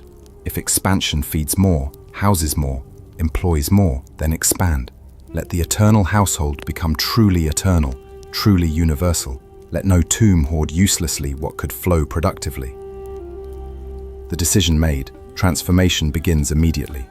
Cleopatra takes charge of the Roman Integration Initiative. Marcus develops standardized employment contracts in Latin, Greek, and Demotic. You find yourself planning something unprecedented, a recruitment drive among the living Romans, offering them Egyptian-style eternal employment with full benefits. But in quiet moments between board meetings and strategic planning, you remember the simple desperation that first drove you into Amenemheb's tomb. The hungry children, the unpaid debts, the arithmetic of poverty that made robbing the dead seem reasonable. Now you manage an empire built on that same desperation, institutionalized across cultures. Thutmose, still small, still quick, now executive vice president of tunnel operations, finds you in your office contemplating expansion maps. You look troubled for someone who can't age, he observes. We've become what we robbed, you tell him. Wealthy beyond measure, powerful beyond death, but still trapped, just in a larger tomb with better organization. Is that so bad? He asks. We provide for thousands. We've transformed tomb robbery from crime to career. We've made death productive. The architect would be proud. You glance at Khaimotep's portrait, commissioned centuries ago when portrait painting was invented, showing his granite form with corporate approval. Perhaps Thutmose is right. Perhaps this is simply evolution. The household began as one architect's revenge on tomb robbers and has become a solution to mortality itself. A messenger arrives, still physical despite everything. Some traditions persist. With news from Alexandria, the first Roman-Egyptian joint tomb venture has been approved. Within the year, eternal household franchises will open in Rome itself. The dead of different cultures will learn common employment practices. Your employee handbook will require translation into 12 languages. Sir, your assistant prompts. The architectural committee needs your approval on the new chamber designs. They're proposing something called open concept burial spaces to appeal to Roman sensibilities. You sign the authorization, sealing the eternal household's transformation from Egyptian anomaly to international corporation. Somewhere, in whatever plane of existence granite souls inhabit, Kayamotep must be experiencing whatever passes for satisfaction among the transformed. The household continues its work, processing applications from the desperate, distributing wages to families, managing death with the efficiency of any successful business. You've built something that will outlast pyramids, that will process the poor until poverty itself becomes extinct, or the sun dies, whichever comes first. But success feels like another kind of trap. You've escaped the small tomb of individual failure, only to become imprisoned in the vast tomb of systematic success. The architect's curse has evolved, but not ended. You're still here, still serving, still transforming desperation into dedication. The eternal household's mission statement, carved in languages that haven't been invented yet, adorns your office wall. Transforming death into opportunity since Dynasty 18. It would be inspirational if it weren't literally true. The final audit arrives on papyrus so ancient it predates the invention of paper, delivered by a messenger who exists outside conventional chronology. You recognize the seal, not Amenemhet's, not any earthly authorities, but the mark of Maat herself, the cosmic order demanding an accounting of your eternal household's millennia of operations. The time has come to balance the scales, to weigh productivity against purpose, efficiency against eternity. You convene the full assembly for the first time in centuries. Every employee of the eternal household, from every era, from every tomb in your network, manifests in the great amphitheater Cleopatra had carved beneath the Sphinx. Romans stand beside Nubians, Greeks mingle with Persians, dynasties dead for 3,000 years share benches with last week's recruits. 10,000 of the transformed, all bound by the same bargain, death exchanged for employment, desperation transformed into dedication. Brothers and sisters of stone and service, you address them from a podium carved from the original blocks of Amenemhet's tomb. We have built something impossible. We have made death profitable, eternity efficient, damnation productive. But the universe demands an accounting. The audit document unfolds itself, hieroglyphs writing themselves across the air in burning light.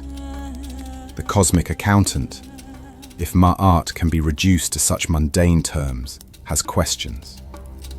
Not about gold dispersed or families supported, but about the fundamental equation you've built your empire upon. First question. Have you lessened the suffering you sought to escape? The answer requires painful honesty. Yes, you fed countless families, provided for innumerable children, transformed poverty into payment.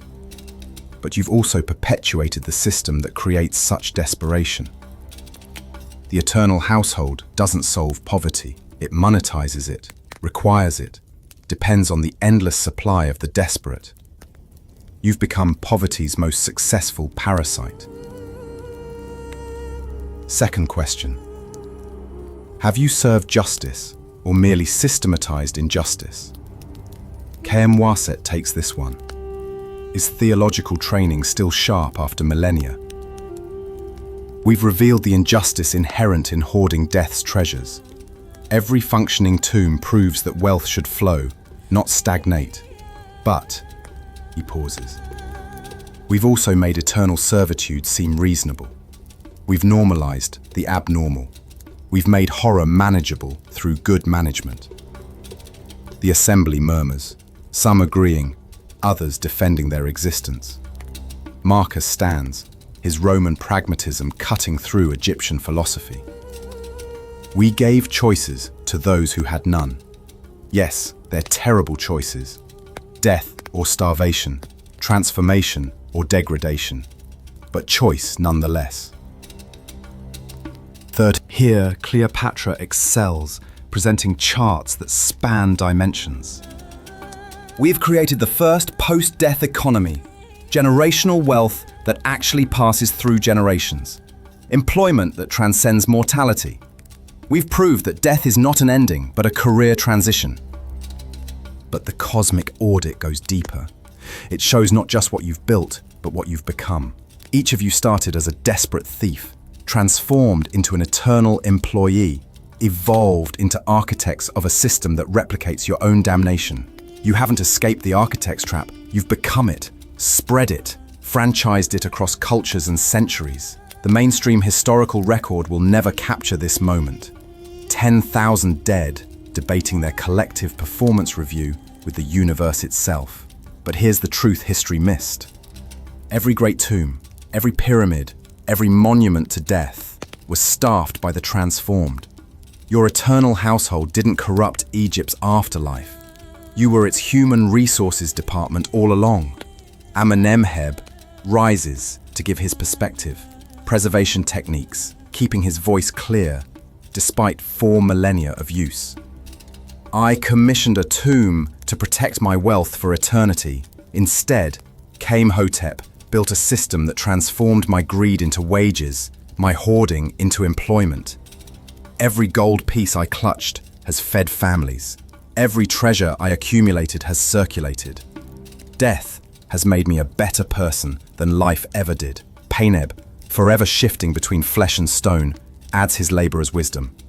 We complain about eternal servitude, but what's the alternative? Eternal unemployment? At least we have purpose, structure, dental coverage. How many of the living can say the same? The audit reaches its final question, the one that burns brightest. Knowing what you know, experiencing what you've experienced, would you make the same choice? Silence falls like sand in an hourglass. This is the question each transformed soul has avoided for centuries. Would you still break that seal, still enter that tomb, still trade mortality for steady employment? You stand, feeling the weight of your executive position, your centuries of management, your transformation from desperate thief to deathless CEO. The assembly waits for your answer. The man who led them in, who built this empire of the efficiently damned. Yes, you say simply. Not because it was right, not because it was wise, but because poverty made it necessary. We didn't choose between good and evil. We chose between certain starvation and uncertain damnation. The architect understood this. He built his trap, not on greed, but on need. One by one, others echo your answer. Yes, they would choose again, not from love of their condition, but from memory of their desperation. The eternal household exists because poverty is more terrifying than any curse, more persistent than any Pharaoh. You've built an empire on humanity's most reliable resource, the mathematics. The cosmic audit concludes with neither condemnation nor approval. Mart's scales balance perfectly. The suffering you've caused equals the suffering you've alleviated. The system you've created is neither just nor unjust, but simply functional. Like death itself, it simply is. But the audit triggers something unexpected. The bonds holding you begin to loosen. Not breaking, the architect built too well for that, but relaxing. For the first time in millennia, you feel the possibility of not freedom, but flexibility. The eternal household has passed its performance review. You've earned, if not release, then at least recognition. What now? Thutmose asks, voicing everyone's confusion. Now we continue, you answer, but with understanding.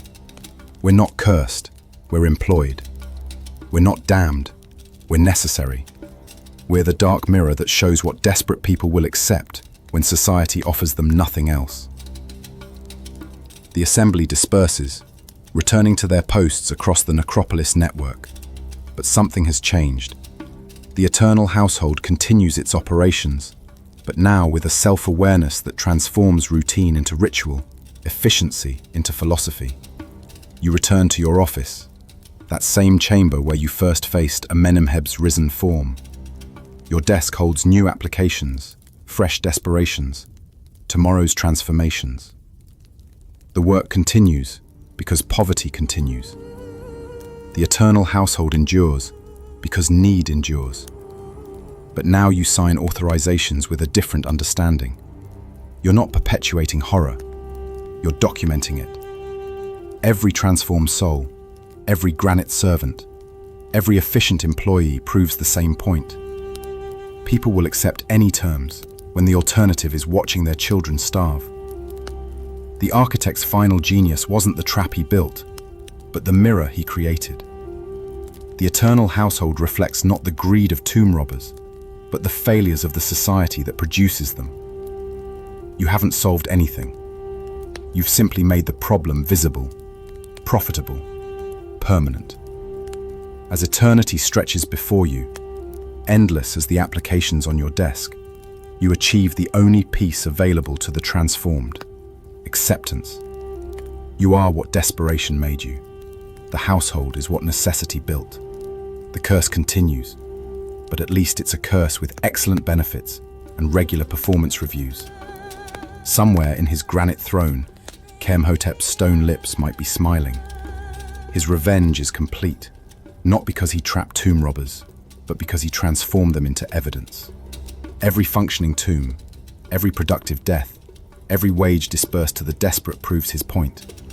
The real curse isn't eternal servitude, but the poverty that makes such servitude seem reasonable. The eternal household's mission continues, processing the desperate, transforming the doomed, making death profitable for those who couldn't make life bearable. Your final report to the Cosmic Auditor contains only one line.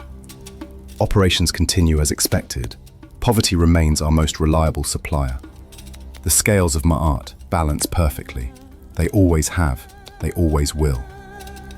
And so your story settles like sand after a desert storm, finding its resting place among the countless grains of human experience. The torches in the eternal household burn lower now, not from lack of oil, but from the approaching end of our tale. Your breathing has probably steadied, your mind drifting between the world of the living and the administrative offices of the dead. Perhaps you're wondering about the applications on that eternal desk, the next desperate soul seeking employment in the afterlife. Or maybe you're thinking about your own choices, the mathematics of your own necessities. But those are thoughts for waking hours, not for the edge of sleep where we find ourselves now. The household continues its work. It always will. Somewhere beneath the sand, Paneb shifts from flesh to stone and back again. Kamwaset catalogues new theological implications. Amenemheb reviews quarterly reports with preserved patience. And you sign documents that transform poverty into purpose, one desperate soul at a time. But that's their eternity, not yours. You're here breathing in the darkness of your own room, your own time, your own mortal life with its mortal choices. The eternal household can't reach you here, probably. Let the desert wind carry away the last echoes of grinding stone and administrative efficiency. Let the Nile's distant murmur wash clean the memories of gold that burns cold. You're safe in your mortality, precious in your impermanence, wealthy in ways no tomb can contain.